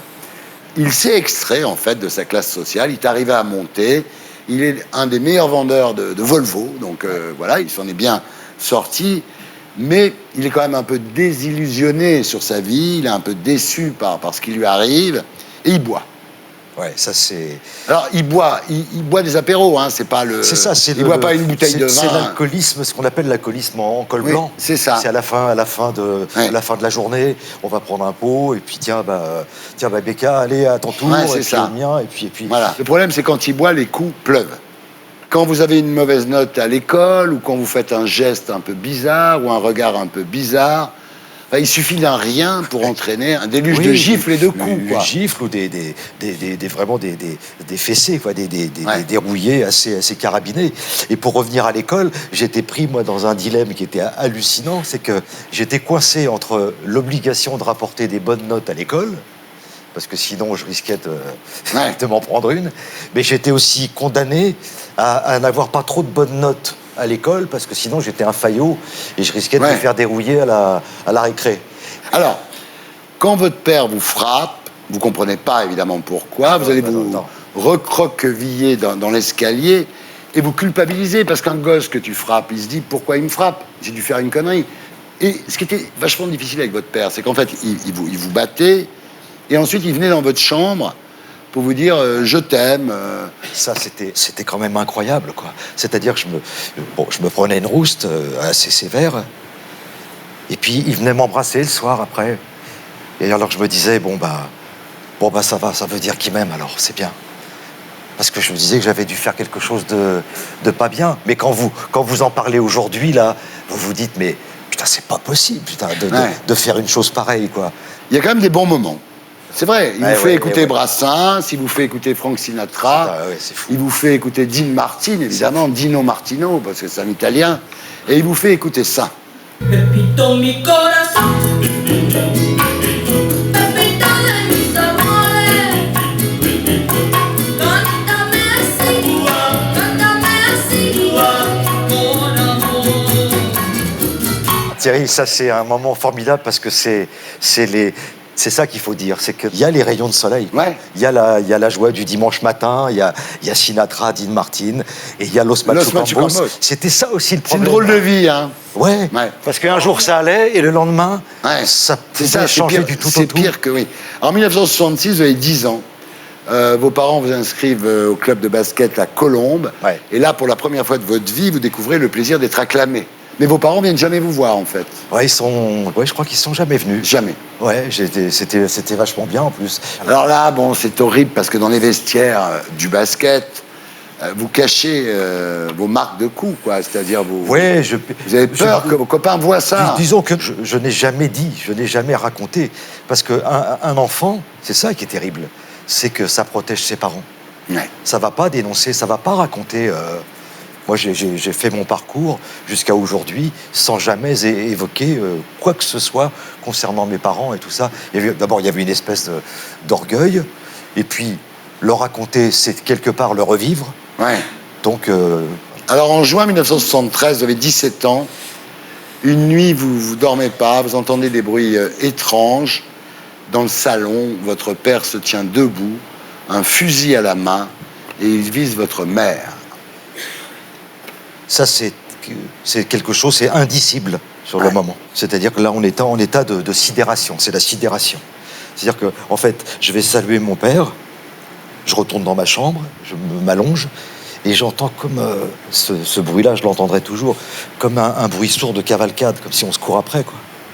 Donc je sors de ma chambre, j'ouvre la porte du couloir, et là, je vois mon père avec le fusil, ma mère à côté, immobile, courageuse. Et moi, je lui dis, papa, papa, qu'est-ce que tu fais? Donc là, il se reprend, évidemment. Et au lieu de se servir du fusil, là, il attrape ma mère, comme ça, par la gorge. Et là, comme je le dis, là, je suis mort, là. C'est-à-dire que là, tout à coup, on ne peut pas imaginer ce qui vous arrive. Alors après, il me fait asseoir, il me dit tout ce qu'il a à me dire, mais on est passé ailleurs. Enfin, il vous dit quand même... quand tu es né, personne ne voulait de toi.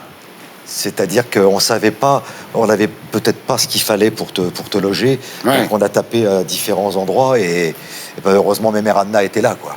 Alors, ce jour-là, vous mourrez et vous naissez aussi. C'est-à-dire que là, vous êtes au bout et que vous ratez votre bac. Mais le soir des résultats du bac, même si vous n'avez pas votre bac, vous allez chez une copine, qu'organise une fête, et là, vous oubliez tout, vous dansez, vous riez, la fille vous aime bien, elle vous conseille, miracle, de vous inscrire dans un cours de théâtre. Et ce qui est extraordinaire dans votre histoire, c'est qu'à un moment, ça se retourne complètement, vous voyez le côté solaire du monde, et non plus le côté lunaire. Ah ouais, et puis c'est pas à Manu ni à Laurent que je vais dire ça, et ni à vous. C'est-à-dire le plaisir de changer, changer de peau, de devenir quelqu'un d'autre. Pas tout ça m'a changé la vie. Bah oui, les cours de théâtre ont aidé à ça. Et ensuite, en 1978, vous imaginez devenir instituteur. Quand un ami de votre père, comme quoi votre père a quand même pas été complètement inutile, c'est ça qui est fou. Il est ami avec Joe Donat, qui faisait toutes les nuits sur France Inter, tu sais, du samedi au dimanche avec l'accordéon. Et il demande à Joe Donat s'il n'y a pas un job pour vous. Joe Donat vous branche avec Radio France. Et là, à partir de là, tout s'enchaîne. Vous donnez l'assistant de Macha Béranger, la fameuse Macha Béranger, à qui on racontait ses problèmes la nuit. Vous appelez Allô Macha. Et en 81, donc vous avez 25 ans, vous faites votre première émission sur Radio Bleu. Là, ça y est, c'est parti. Ici la voix. Résilience, R-E-S-I-L-I-E-N-C-E. Ah non, il y a une lettre de trop, ça rentre pas. Bravo. Bon, ensuite, on connaît, hein, c'est Matin Bonheur, c'est 40 degrés à l'ombre, et bien sûr...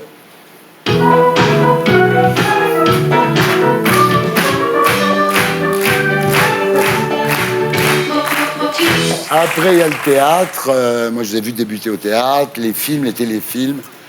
Voilà, maintenant, bon, Thierry Beccaro, on sait qui c'est. Vous écrivez, depuis 50 ans, je me bats contre des démons qui ne cessent de se rappeler à moi. Est-ce que cette enfance douloureuse vous revient de temps en temps par bouffée, ou est-ce que c'est une souffrance latente? Non, ça revient comme ça de temps en temps. Comme on sent bien que le sac à dos est plus léger. Parce que j'ai fait tout le travail d'analyse. Oui, vous avez fait de la thérapie. Oui. Voilà, la thérapie quand même qui vous aide.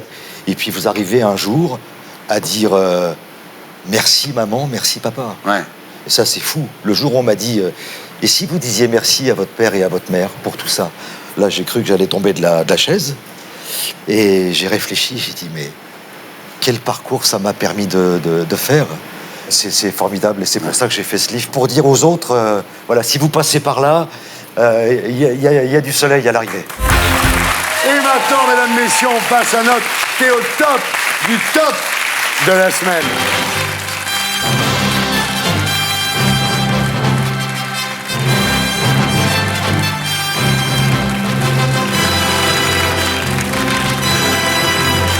Kev Adams, rebonsoir.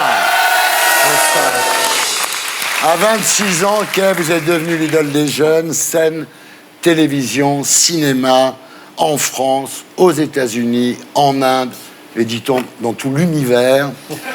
Vous menez une incroyable carrière. Aujourd'hui, vous faites partie du top 3 des comiques français avec Gad Elmaleh et Florence Foresti, mais aussi du top 3 des acteurs français les plus bankable avec Omar Sy et Jean Dujardin. Et 2 fois dans le top 3. Bravo.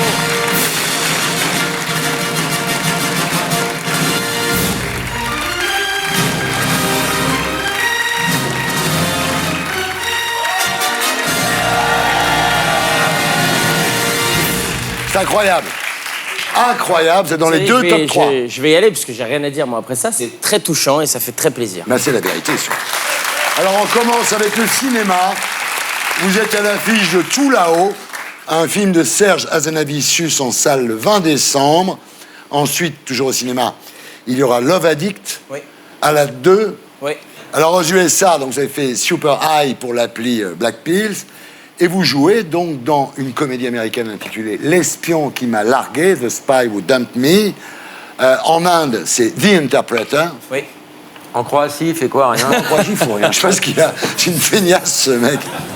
À la télé, vous avez fait un carton avec Rendez-vous en terre inconnue, dans la tribu des souris, en Éthiopie. Vous faites désormais partie des Minicums sur France 4. Question scène, vous écrivez votre prochain spectacle, mais vous faites régulièrement des apparitions dans des comédie clubs américains pour roder votre spectacle en anglais. Tout ça en 10 ans. Résultat, vous avez 6 millions d'abonnés sur Twitter, 12 millions à la banque. 5 sur Instagram et 5 sur Facebook.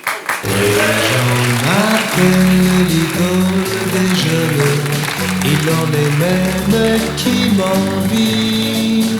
Vos concurrents, ils doivent être dégoûtés, là. Si j'étais dans le même business que vous, j'arrêterais, je crois. Franchement, c'est hyper impressionnant d'entendre tout ça. Mais parce c'est la que, vérité. évidemment, c'est que des projets sur lesquels je travaille, mais dans ma tête, c'est très séparé à chaque fois. Donc de mettre tout ça ensemble, C'était pour ça qu'il fallait que vous veniez ici, pour que je vous explique tout ça. Merci infiniment. En plus, c'est Noël, votre mère regarde, etc. Quoi, et vous savez qu'elle aime beaucoup l'émission, et ça me fait très très plaisir, et ça me touche beaucoup d'entendre tout ça. Voilà. Merci beaucoup. Alors, Kay, vous êtes ici ce soir pour un film qui s'appelle Tout là-haut. C'est le premier film de Serge Hazanavicius, donc qui est le frère de Michel et de Judith. Tout à fait. Judith qu'on embrasse, qui travaille avec nous. Avec Vincent Elbaz, Mélanie Bernier, Bérénice Bejo. C'est en salle le 20 décembre. Je fais le pitch. Vous êtes la star du snowboard et votre rêve, c'est de descendre l'Everest sur votre planche. Vous partez vous entraîner à Chamonix, où vous rencontrez votre idole, le champion Pierrick Lefranc, devenu guide de montagne, qui devient votre coach, et vous partez tous les deux au Tibet pour rider la descente de la mort. Voilà le pitch. Qu'est-ce que vous pitchez bien, chef? Ah, c'est mon truc. C'est mon truc. Je suis même l'importateur en France du mot pitch. Vous dites, Scott, le héros du film, ce n'est pas moi. Il n'y a aucune part de Kev en lui. Je ne pourrai jamais risquer ma vie pour accomplir mon rêve. J'étais un peu déçu, là. Alors attention, il y a beaucoup de parts de moi dans le personnage. D'ailleurs, Serge Hazanavicius, le metteur en scène, qui, je le dis, a autant de talent que de lettres dans son nom de famille, et l'a écrit vraiment pour moi. Donc il y a beaucoup de moi dans le personnage, mais ce que je dis, c'est que j'ai rencontré ces gens dans la vallée de Chamonix qui ont un rapport très spirituel avec la montagne. Pour préparer le rôle, j'ai discuté beaucoup avec eux, je passais du temps avec eux. Et c'est des gens qui savent, quand ils partent en montagne, qu'ils peuvent ne pas revenir. Et ce que j'expliquais, effectivement, c'est que moi, quand je vais monter sur scène en tournée ou quand je vais faire un film, bien sûr qu'on risque toute notre vie quand on fait un projet artistique, mais on risque pas de mourir. Eux, ils risquent de ne pas revenir. Et c'est presque ça qui les rend vivants. Et c'est ce qui m'a passionné chez ces gens-là, quoi. Alors, c'est donc le premier film de Serge Hazanavicius, qui est dingue de freeride. Alors, ce qui est très marrant, c'est que vous avez les mêmes rapports avec Serge que Scott avec Pierrick Lefranc. C'est un peu votre mentor, Serge Hazanavicius. Tout à fait. Ouais, c'est tout à marrant. fait. Je commençais à travailler avec lui très jeune. Il a fait la mise en scène de mes 2 premiers spectacles sur scène, quoi, pour le One Man Show. Et on a un rapport... c'est mon oncle, quoi. Ouais. C'est comme mon oncle. Il m'a tout appris pour ce qui est de la scène. Et même en tant qu'acteur, il m'a beaucoup appris. Et donc voilà, dès qu'il m'a parlé de ce premier film, qui unit ces 2 passions, parce que c'est vraiment ses passions, le freeride, la neige et évidemment le cinéma. Donc il a uni ces 2 passions dans un film et il a effectivement mis dans cette histoire une partie de notre relation.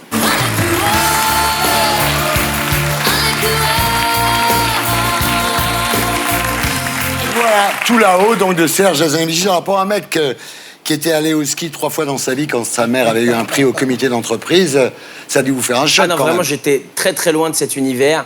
Et c'est d'ailleurs ça qui me fait plaisir aussi quand je regarde le film, c'est que c'est pas un film qui est fait pour ceux qui vont au ski ou pour ceux qui font du snowboard. C'est justement très accessible, puisque moi, j'étais pas du tout skieur. J'avais fait un peu de ski quand j'étais jeune, j'avais eu un petit diplôme qui s'appelle le flocon. Mais à part ça, rien de... Le flocon. Et je me suis retrouvé à apprendre le snowboard. J'avais jamais fait de snowboard de ma vie, donc j'ai appris à faire du snowboard pour le film. Évidemment, j'ai la chance d'être doublé par un grand champion. Il y avait une doublure, évidemment. Évidemment. Une doublure. On regarde.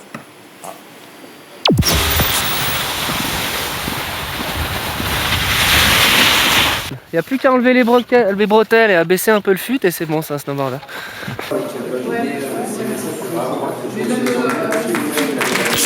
Est-ce que la doublure a gardé le masque? Ah oui, parce que comment vous êtes sûr que le mec l'a pas gardé et qu'il se fait pas passer pour vous? Peut-être que quand vous étiez au fin fond de l'Éthiopie avec Frédéric Lopez, il a essayé de draguer votre gonzesse avec son masque. Non. Non, mais en tout cas, c'est important de le mettre dans la lumière. C'est vraiment, on partage le rôle, que ce soit avec Vincent Elbaz ou moi-même. On a une doublure qui fait la moitié du rôle, puisqu'il fait toutes les cascades. Il y a des cascades incroyables dans le film. Ils sont genre 5 dans le monde à pouvoir faire ça en snowboard et en ski. Et on a eu la chance de les avoir. Oui, je l'ai vu le film, c'est très spectaculaire. Et donc voilà, Jonathan Charlet qui a fait ma doublure et qui est incroyable. Mais c'est vrai que le masque me faisait flipper. Bah oui. Bon, alors de toute façon, vous étiez habitué à l'aventure parce que vous avez fait rendez-vous en terrain connu avec Frédéric Lopez. Il a dit quoi pour vous décider que c'était un brunch à New York avec des hipsters? Je ne vous vois pas partir en Éthiopie avec Frédéric Lopez. Qu'est-ce qu'il a fait pour vous décider? Il m'a dit que c'était une expérience unique, incroyable, ça, je qu'on veux allait dire. rencontrer des gens voilà, qui sont incroyables et que surtout c'était quelque chose qui allait peut-être. C'est une communauté qui allait peut-être plus exister dans quelques années. C'était quelque chose en voie de disparition, comme les cheveux de Laurent Baffy. Donc je me suis dit, c'est peut-être pas mal. Elle était belle, l'émission. Vas-y. Ça lui fait du bien, ça le calme. Non, bah, je me suis dit... Lopez, il était très inquiet quand même. Il s'est dit, je me demande si c'est pas une erreur de casting. Kev est arrivé. à l'arrivée. Kev est arrivé en... J'étais choqué, vraiment. Il a dit... T'avais jamais vu une noire, t'as fait Il a dit, Kev a pleuré en arrivant et a pleuré en partant. En même temps, je vais vous dire un truc. Entendre Frédéric Lopez vous répéter toutes les 30 secondes, c'est beau, hein, c'est beau. Moi, j'aurais pleuré aussi. Et je l'aurais étranglé, je pense. Non, mais c'était une expérience incroyable, très intéressante. Et c'est vrai que c'est un vrai choc. Parce que ce qu'on voit dans l'émission, les gens me parlent de l'émission et je trouve ça super, mais c'est très compliqué d'imaginer ce que c'est, le délire que c'est. Quand je suis arrivé là-bas, la première question que j'ai dit, c'est vraiment... J'ai regardé le directeur de production, je lui ai dit, c'est vraiment ici qu'on va dormir, c'est sûr que c'est ça. Vous étiez prêt à payer le billet de retour, sûrement. Non, mais c'était très violent. Une chose, Kev, sans portable. Ouais, sans portable. Mais sans c'est pas... portable. C'est-à-dire, le mec, au bout de 3 jours, il a pris un morceau d'écorce rectangulaire. Il a joué à Candy Crush sur son morceau. Il était... Non, mais il y a plein de trucs qu'on ne voit pas dans le film. Par exemple, il n'y a pas de téléphone, mais c'est pas ce qui m'a gêné le plus. Par exemple, ils ont des bâtons, des petits bâtons comme ça, les souris. Et pour s'amuser entre eux, ils se mettent des coups de bâton. Ouais. Du coup, c'est vachement cool parce que tu te balades avec eux dans la forêt et tu te prends des coups de bâton toute la journée, tu vois. Et moi, je leur disais arrête, et ils ont pendant longtemps cru que arrête, ça voulait dire vas-y, on en rigole, on est en rigolade, quoi, tu vois. Donc, c'était assez complexe le truc des bâtons. Il y a un truc qui a marqué les gens quand ils ont vu l'émission, les gens m'en parlent beaucoup dans la rue, ils sont tout nus. C'est des gens qui sont tout nus. Et donc, ils sont aussi très tactiles. Donc parfois ils te font des gros câlins comme ça et tu sens un truc qui tape sur ta cuisse, tu vois. Et toi tu les aimes bien, mais tu dis est-ce que je les aime au point de sentir ce truc sur ma cuisse, quoi, tu vois. Et d'ailleurs, vous avez pris un bain tout nu. Vous êtes baigné tout nu dans une rivière avec les souris. J'ai pris un bain avec eux, ouais, pas tout nu. Pas vous, mais eux. J'ai pu garder mon caleçon, heureusement. Ouais, ils voulaient pas les souris. Il enlève ton caleçon, il disait oui. Montre-nous ta souris, vas-y. Et alors, le pire, c'est quand les membres de la tribu lui ont proposé de boire du sang de vache et de se tartiner les avant-bras avec des excréments pour séduire les filles. Et là, Kev se dit, c'est pas possible, j'ai une caméra cachée. En fait, encore une fois, il faut se mettre dans le contexte. On me réveille, il est 5h du matin, c'est le lever du soleil. On me dit, Kev, on va aller faire une activité aujourd'hui, c'est important. Je dis, c'est super, trop content de faire une activité. 5h15, rien dans le ventre. Ouais. Là, je vois un caca par terre, chaud. Un caca chaud. Je dis, bon, c'est du caca chaud, quoi. Rien de... Et quelqu'un le prend et donne ta main. Je dis, ah ouais, non, peut-être pas.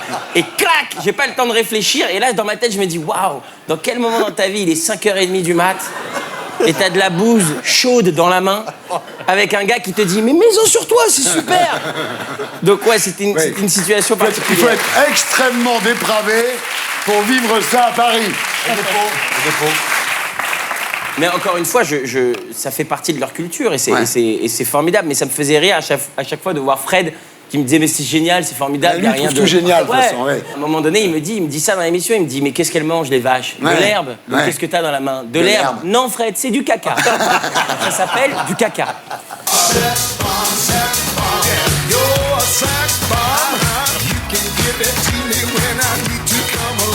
Alors je sais pas si vous avez remarqué quand même.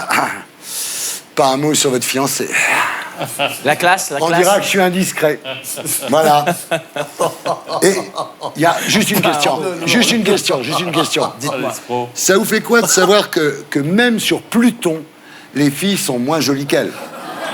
J'ai aucune idée, j'ai jamais été sur Pluton. Ah bon? Qu'est-ce que vous foutez? Il faut lui demander, oui. C'est ça, il faut aller voir pour vérifier, on peut pas savoir pour le moment. Partez pour Pluton. Avec Frédéric Lopez. Pourquoi pas? Ah non! Ah non! Avec Frédéric Lopez.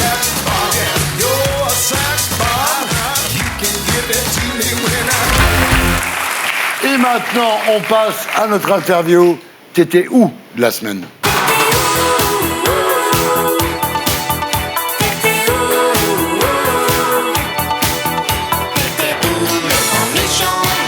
Estelle Lefébure, rebonsoir. Alors, vous êtes la plus célèbre top modèle française. la mère des petits-enfants de notre gloire nationale, Johnny Hallyday, l'ex-femme de l'animateur et businessman Arthur, l'égérie Mixa et la plus belle pub du monde pour la Normandie. Merci. Alors, Estelle, vous êtes née le 11 mai 1966 à Toth, entre Rouen et Dieppe, père directeur d'une boulonnerie et mère coiffeuse. Vous avez une enfance assez normale, faites des études de comptabilité. Pour gagner un peu de blé, vous vendez des fripes sur les marchés. Oui. Et là, tout le monde connaît l'histoire, le destin frappe.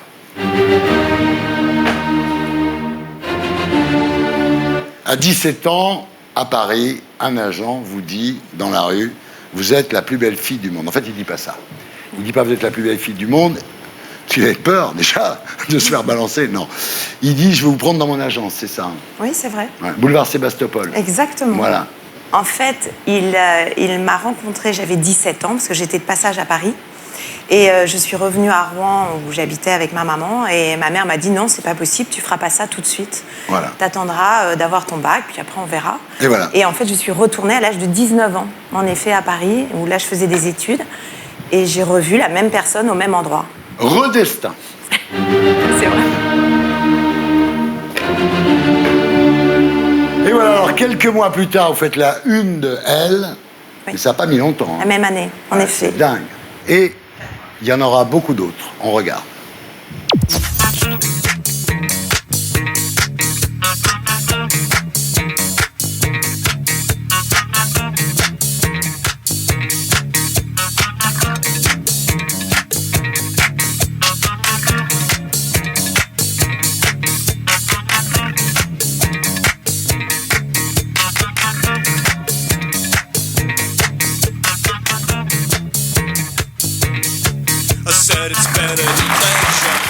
Vous avez le record des unes de Elle. C'est incroyable. Alors là, vous travaillez évidemment avec Patrick de Marchevier, Irving Penn, Bill King, Herb Ritts. Vous devenez top modèle. À l'époque, top modèle, ça voulait dire quelque chose. Il y avait Claudia Schiffer, il y avait Cindy Crawford, il y avait Linda Evangelista, Naomi Campbell. Et vous êtes dans le clip de George Michael. Forcément. Et forcément, on regarde.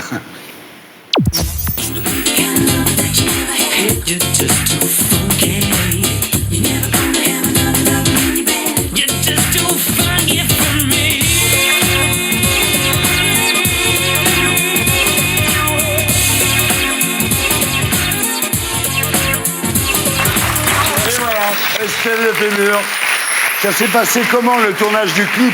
Ça devait être quelque chose. C'est assez émouvant de revoir ces images. Ouais. Ah, ça a été un tournage formidable, très dur, parce qu'en fait, ça a duré 48 heures non-stop. Et parce qu'il y avait un peu quelques frictions entre Thierry Mugler et George Michael. Ouais. Donc, du coup, ça a été un peu compliqué pour nous, mais un souvenir incroyable. Et là, vous en avez marre d'être belle. À ce moment-là, vous décidez, Estelle, de devenir moche. Je vous attends déjà, beau blondinet, aux bustes imberbes. Bien entendu, si tu es brun, avec une énorme personnalité, ça m'intéresse aussi. Bravo!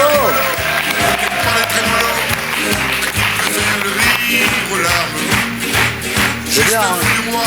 Rigolote!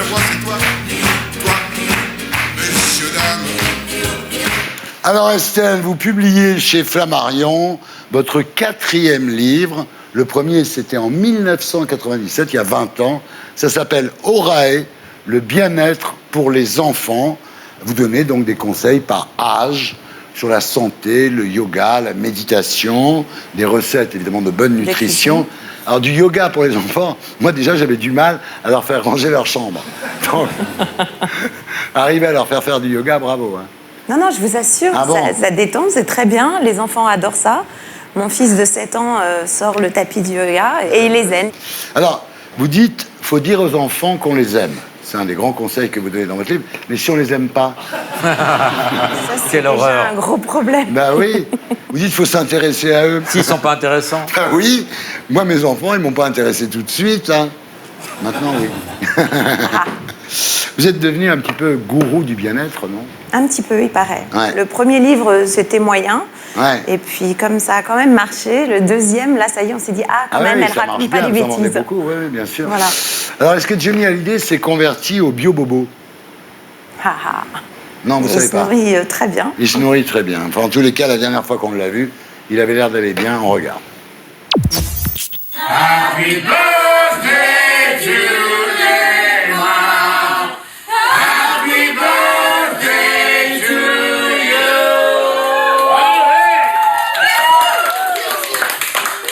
Bon anniversaire.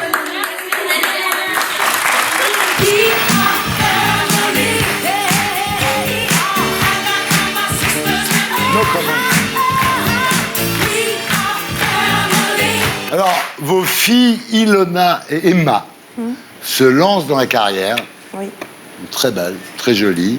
Ce sont les filles donc d'Estelle Lefébure et de David Hallyday, mais aussi les petites filles de Johnny Hallyday et de Sylvie Vartan. Alors, c'est pas un arbre généalogique, c'est voici, là. Pour le coup.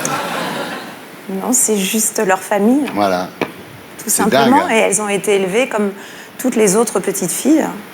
Voilà, sauf qu'elles ont des grands-parents connus, des parents connus. Et voilà.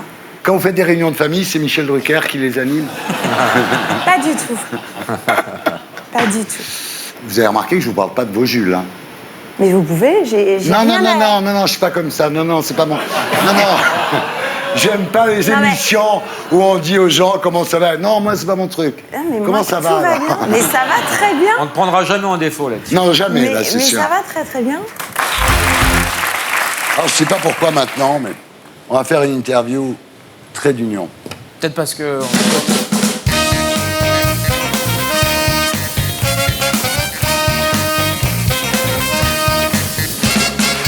Alors, c'est que des mots et des traits d'union. Est-ce que vous êtes fut-fut? Non, je suis plutôt concon. Ouais. Un peu pupute, un peu fufute, un peu concon. Elle va être sympa cette interview, je pense. voir ton kiki. C'est une interview abrutie. Voilà. Est-ce que vous êtes tire-larme? Vous me connaissez, je suis plus tire-fesse que tire-larme. Oui. Vous êtes bling-bling? Fais un plan sur les chaussures. Ah ouais. Fais un Les plan sur chaussures, s'il vous plaît. Waouh! La chemise. La chemise. Ouais, les bling-bling. Vous êtes franc-tireur? Ah oui, il est franc, il est ça, franc. C'est sûr que quand je tire franchement. Ouais. Ouais. Merci. Est-ce que vous êtes lèche-cul? Oui, avec plaisir, ça dépend lequel, quand c'est demandé gentiment, quand c'est le vôtre, avec grand plaisir. Vous êtes faire valoir? Pareil, ça dépend avec qui, quand c'est faire valoir de Magimel dans un film de Marshall, avec grand plaisir. Ouais, bonne réponse. Bonne réponse. Est-ce que vous êtes tire-bouchon? Ah oui, sans modération. Il est ça, tire-bouchon. tire-bouchon. Alors, Il ça, est tire-bouchon. surtout avec Marshall et Depardieu Ah et ouais, Magimel ouais, sur le ah même ouais. plateau. Vous êtes moule bite? Pas tellement. Un petit peu, je suis plus, en ce moment, je suis plus moule frite que moule bite, mais... Ouais. Vous êtes arrière-pensée? Si tu savais ce que je pense de ton interview de merde. Ça va, Philippe?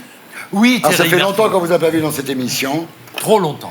C'est très longtemps. Et alors, ce qui est terrible, c'est que je trouve que vous ressemblez de plus en plus au chat. Oui, moi je me disais tout à l'heure, vous qui ne changez pas, Ouais. comment vous faites? Parce que au départ, j'étais plus jeune que vous, et maintenant vous faites plus jeune que moi. L'amour. Mais vous n'en manquez pas non plus. Bien sûr, au contraire. Vous êtes avec la même femme depuis 60 ans, je crois. 41 ans. 41 ans. Mais elle, maintenant, elle a plus de 60 ans. Ouais, bah oui. Ah oui, oui. Alors, Philippe, en fait, on ne vous voyait plus parce que vous participez tous les jours en Belgique sur la RTBF à une émission belge. Attendez, mais je fais plus de... Tout va bien pour vous? Nous sommes avec vous, Philippe. Hein? Tout le public est avec vous, Philippe.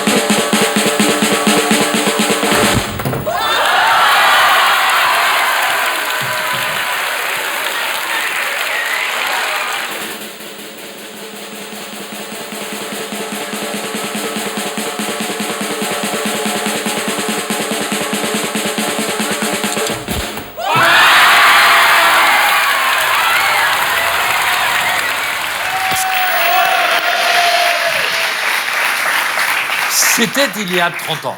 Ah, mais oui, moi- oui, quand vous dites, je fais pas ça Mon tous les jours en équipe m'a Belgique. dit que c'était en ce Ah, mais moment. ils se foutent de vous. Ah oui. Non, c'est une émission que j'ai faite il y a très longtemps. Elle est formidable, hein. Ça marcherait très bien sur C8. Vous êtes venu pour la partouze C'est la partie 3, non? Parce qu'on va faire l'émission avant. D'accord, ok. Je reste alors. Reste. À la miaou, c'est tellement plus romantique.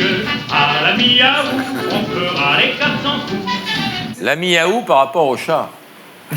Alors Philippe, 7 ans que vous n'avez pas sorti d'album classique du chat, ça y est, c'est fait. Oui. C'est le 21e. Oui, le meilleur. 21 albums avec le même dessin. Ça va finir par se voir que tu n'avais pas dessiné.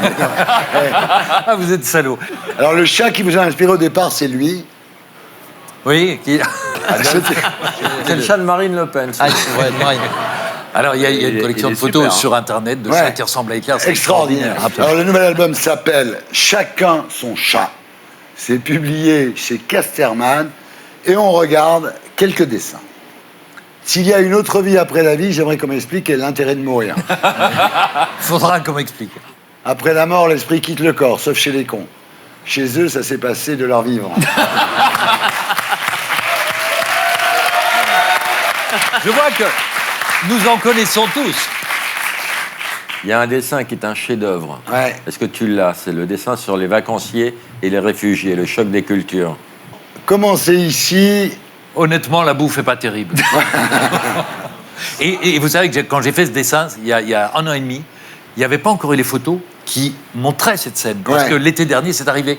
Des mecs qui arrivaient sur des radeaux de fortune, sur des plages où des mecs se faisaient se soigner le mélanome. Ouais.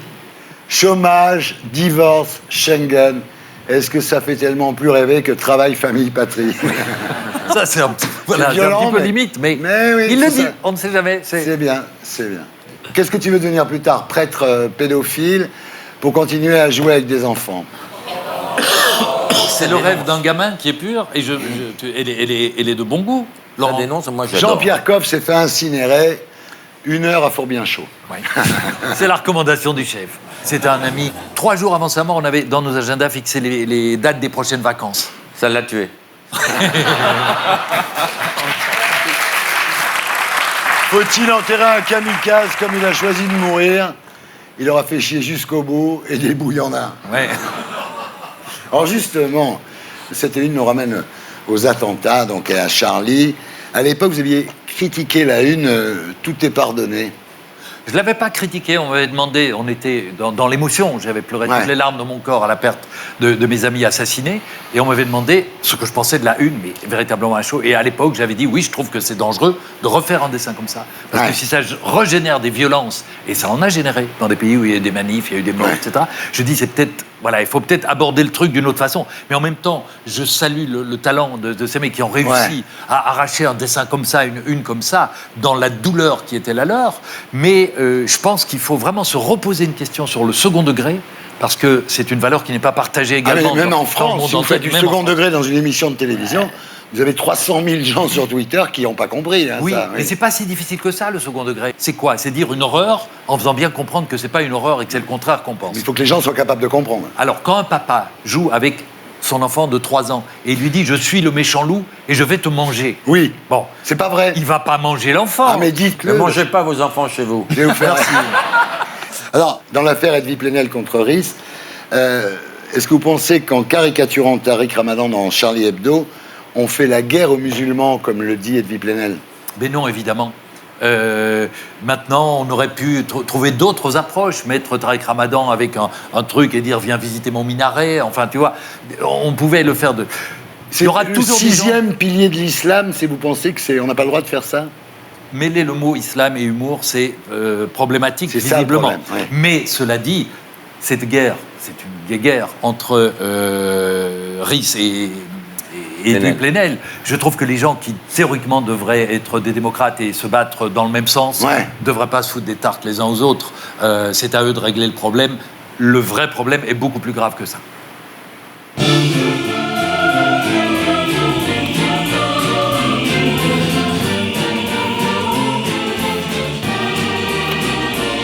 Laurent? Beatles. Non. Swingle Singers. Non. Electric Light Orchestra. Bravo. Ici la voix. Ouais. Je m'adresse à Philippe Gueluc, l'animateur de l'émission. Philippe, laissez parler un peu vos invités, notamment Thierry Ardisson. Et on passe maintenant à notre... T'étais où de la semaine?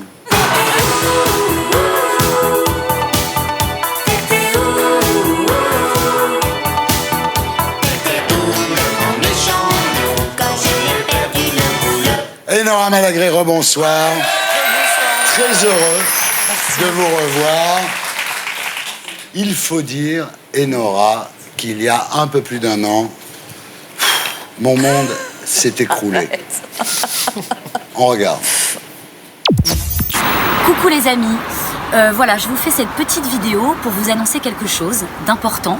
Comme vous l'avez constaté, ça fait plusieurs mois que je me pose des questions sur mon avenir à la télévision et sur ma place dans Touche pas à mon poste.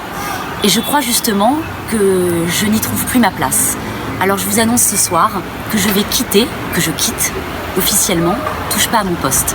Ça a été 7 ans merveilleux, où j'ai côtoyé des gens exceptionnels, où j'ai appris beaucoup de choses qui m'ont enrichi, mais il est temps pour moi de partir.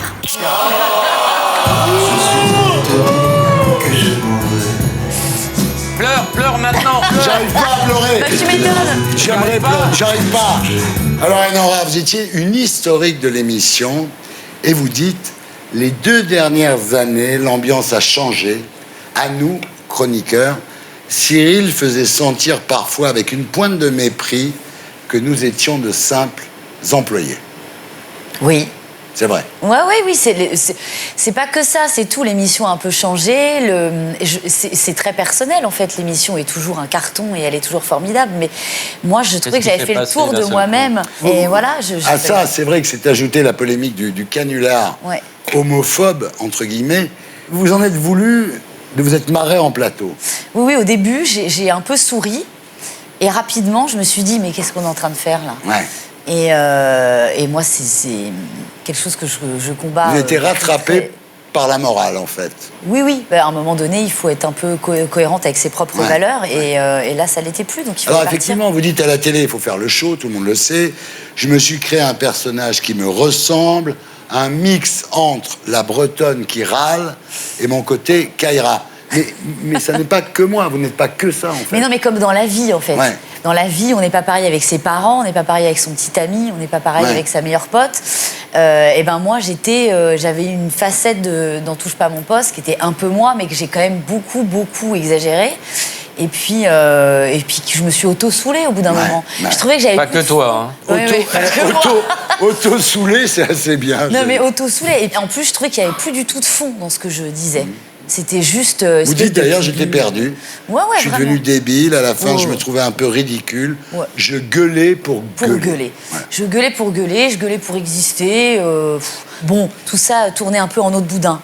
Ouais, puis il y a eu aussi quand même le harcèlement sur les réseaux sociaux. C'est-à-dire que c'est terrible. Vous vivez au cœur, dans cette émission, des réseaux sociaux. Et il y a quand même un mec qui a simulé un assassinat. Ouais.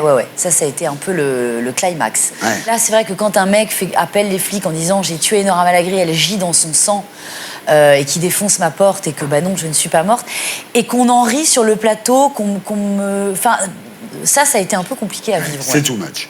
Et puis le pire du pire, c'est que Coé gagnait 4000 balles pour venir une fois par semaine. Ça énerve. Non, c'est normal, c'est Coé. Ah oui, pardon. C'est quand même. Alors finalement, Enora, est-ce que vous n'avez pas été victime, comme on dit dans le rock'n'roll, du too much, too soon? C'est-à-dire que d'un seul coup, vous avez été une star nationale. Vous n'étiez peut-être pas préparé pour ça. Mais si. Non, mais en tout cas, je n'étais pas préparée. C'est comme le rock'n'roll. Si vous faites un numéro 1 à 20 ans, vous êtes mort. Bah c'est ça, c'est exactement ce qui s'est passé. Et boum, grillage. Vous avez perdu la tête, quoi. Ouais, j'ai pris le melon, j'ai perdu la tête, puis je me suis perdu moi, et ce que je voulais défendre, et puis voilà. Là, il n'y a rien, là.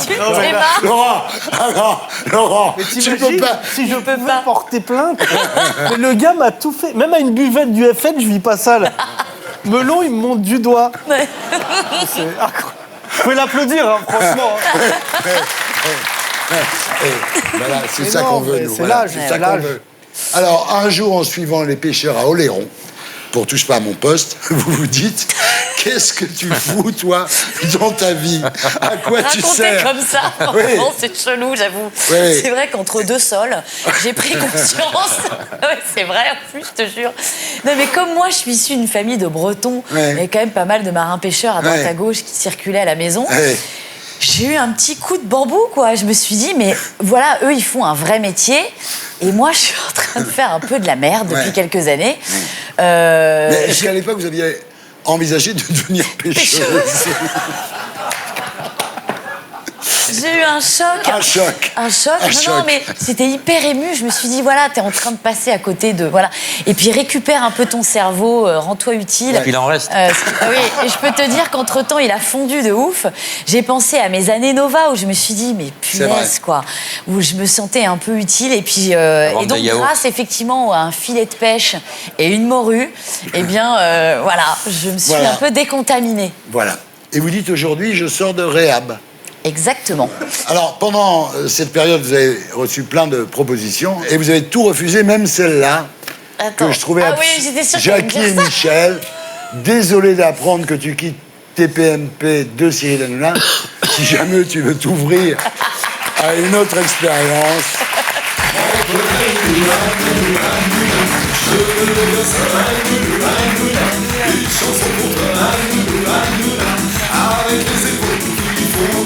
Alors, il y a 3 semaines, vous êtes retourné sur le plateau de Touche pas à mon poste et vous avez donné un conseil aux chroniqueurs. Vous leur avez dit, profitez-en, car vous êtes grassement payés à rien foutre. Ouais.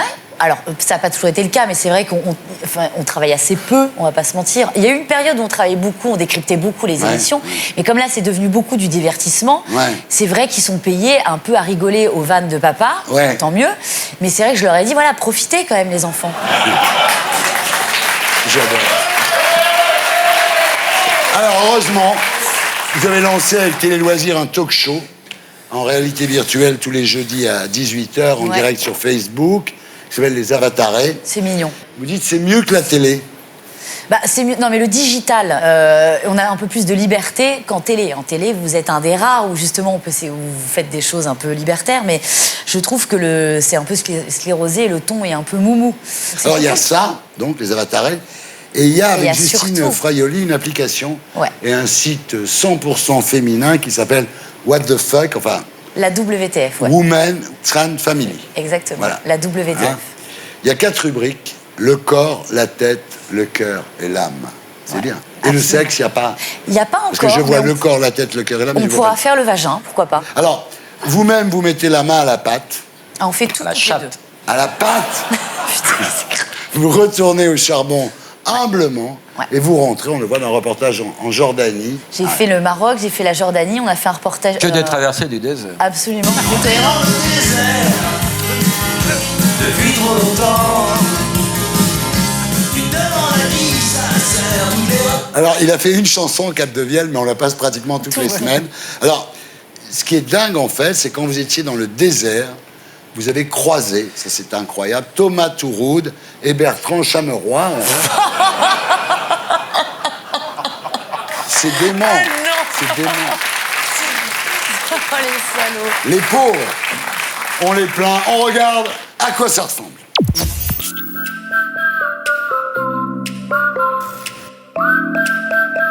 Je vous cache pas que je commence à flipper.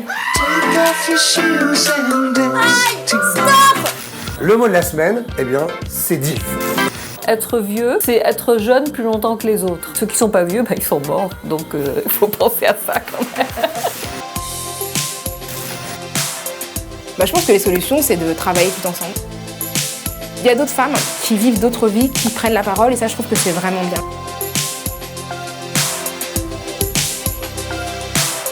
Voilà, what the fuck, WTF. Ça a l'air très sympa. Ça marche très bien. Répétez comment on peut accéder à ce site. C'est tout simple. Soit il y a le site www.lawtf.com, ça c'est tout simple. WTF.com. Et après, vous allez sur vos petits smartphones, vous allez chercher dans les applications là, et c'est là WTF, ça se trouve tout seul. C'est une appli. C'est une appli. Donc on peut y aller très directement. Comme une chaîne Même de moi, télé. je sais le faire, c'est pour dire. Voilà. Voilà, on vous dit merde. C'est hyper gentil. Alors, vous savez que cette émission, on n'aborde pas trop les problèmes personnels, la vie privée, c'est pas du tout Non, c'est le pas genre genre. de l'émission, non, vraiment. Mais quand même... On va vous faire une interview frottis. Vous en êtes où de votre histoire d'adoption, là? Ça, j'ai commencé. Je vois que vous êtes au courant de tout. J'ai lancé le processus, ouais. Mais ça fait quand même 2 ans que vous avez lancé le processus. 1 an et demi, ouais, c'est long. Et hein. ils veulent pas. Si, mais ça prend du temps. Vous avez adopté un petit Marocain? Ouais. Ça fera plaisir à Yacine Bellatar. J'ai postulé. T'as postulé. Ouais. Pour adopter Yacine, ouais. Et alors? J'ai vu l'émission d'Hanouna. Ah ouais. Comment ça va avec Vincent? Vincent qui? Vous n'avez pas un Vincent dans votre vie? Mais ah non, C'est avant, mais pas ça. du tout, Fini. c'était avant. Ah merde. Il y en a eu alors- 8 entre-temps. Oui, absolument. Non, mais pas du tout. Lui, on est parti en courant. Mais comment vous savez ça, vous? Ben apparemment, je sais pas. Comment ça va alors en ce moment? Non, en ce moment, on est dans un désert de Gobi. Oh non. Non, mais attendez, voulu. Mais c'est très bien. Assumé. Assumé parce que trop de travail, la petite. Ah. Mais l'été arrive. Et l'été sera chaud, mais concernant. Attention, ouais, quand même. Parce que du coup, là, je me sens seule. Donc ça suffit. Oh putain.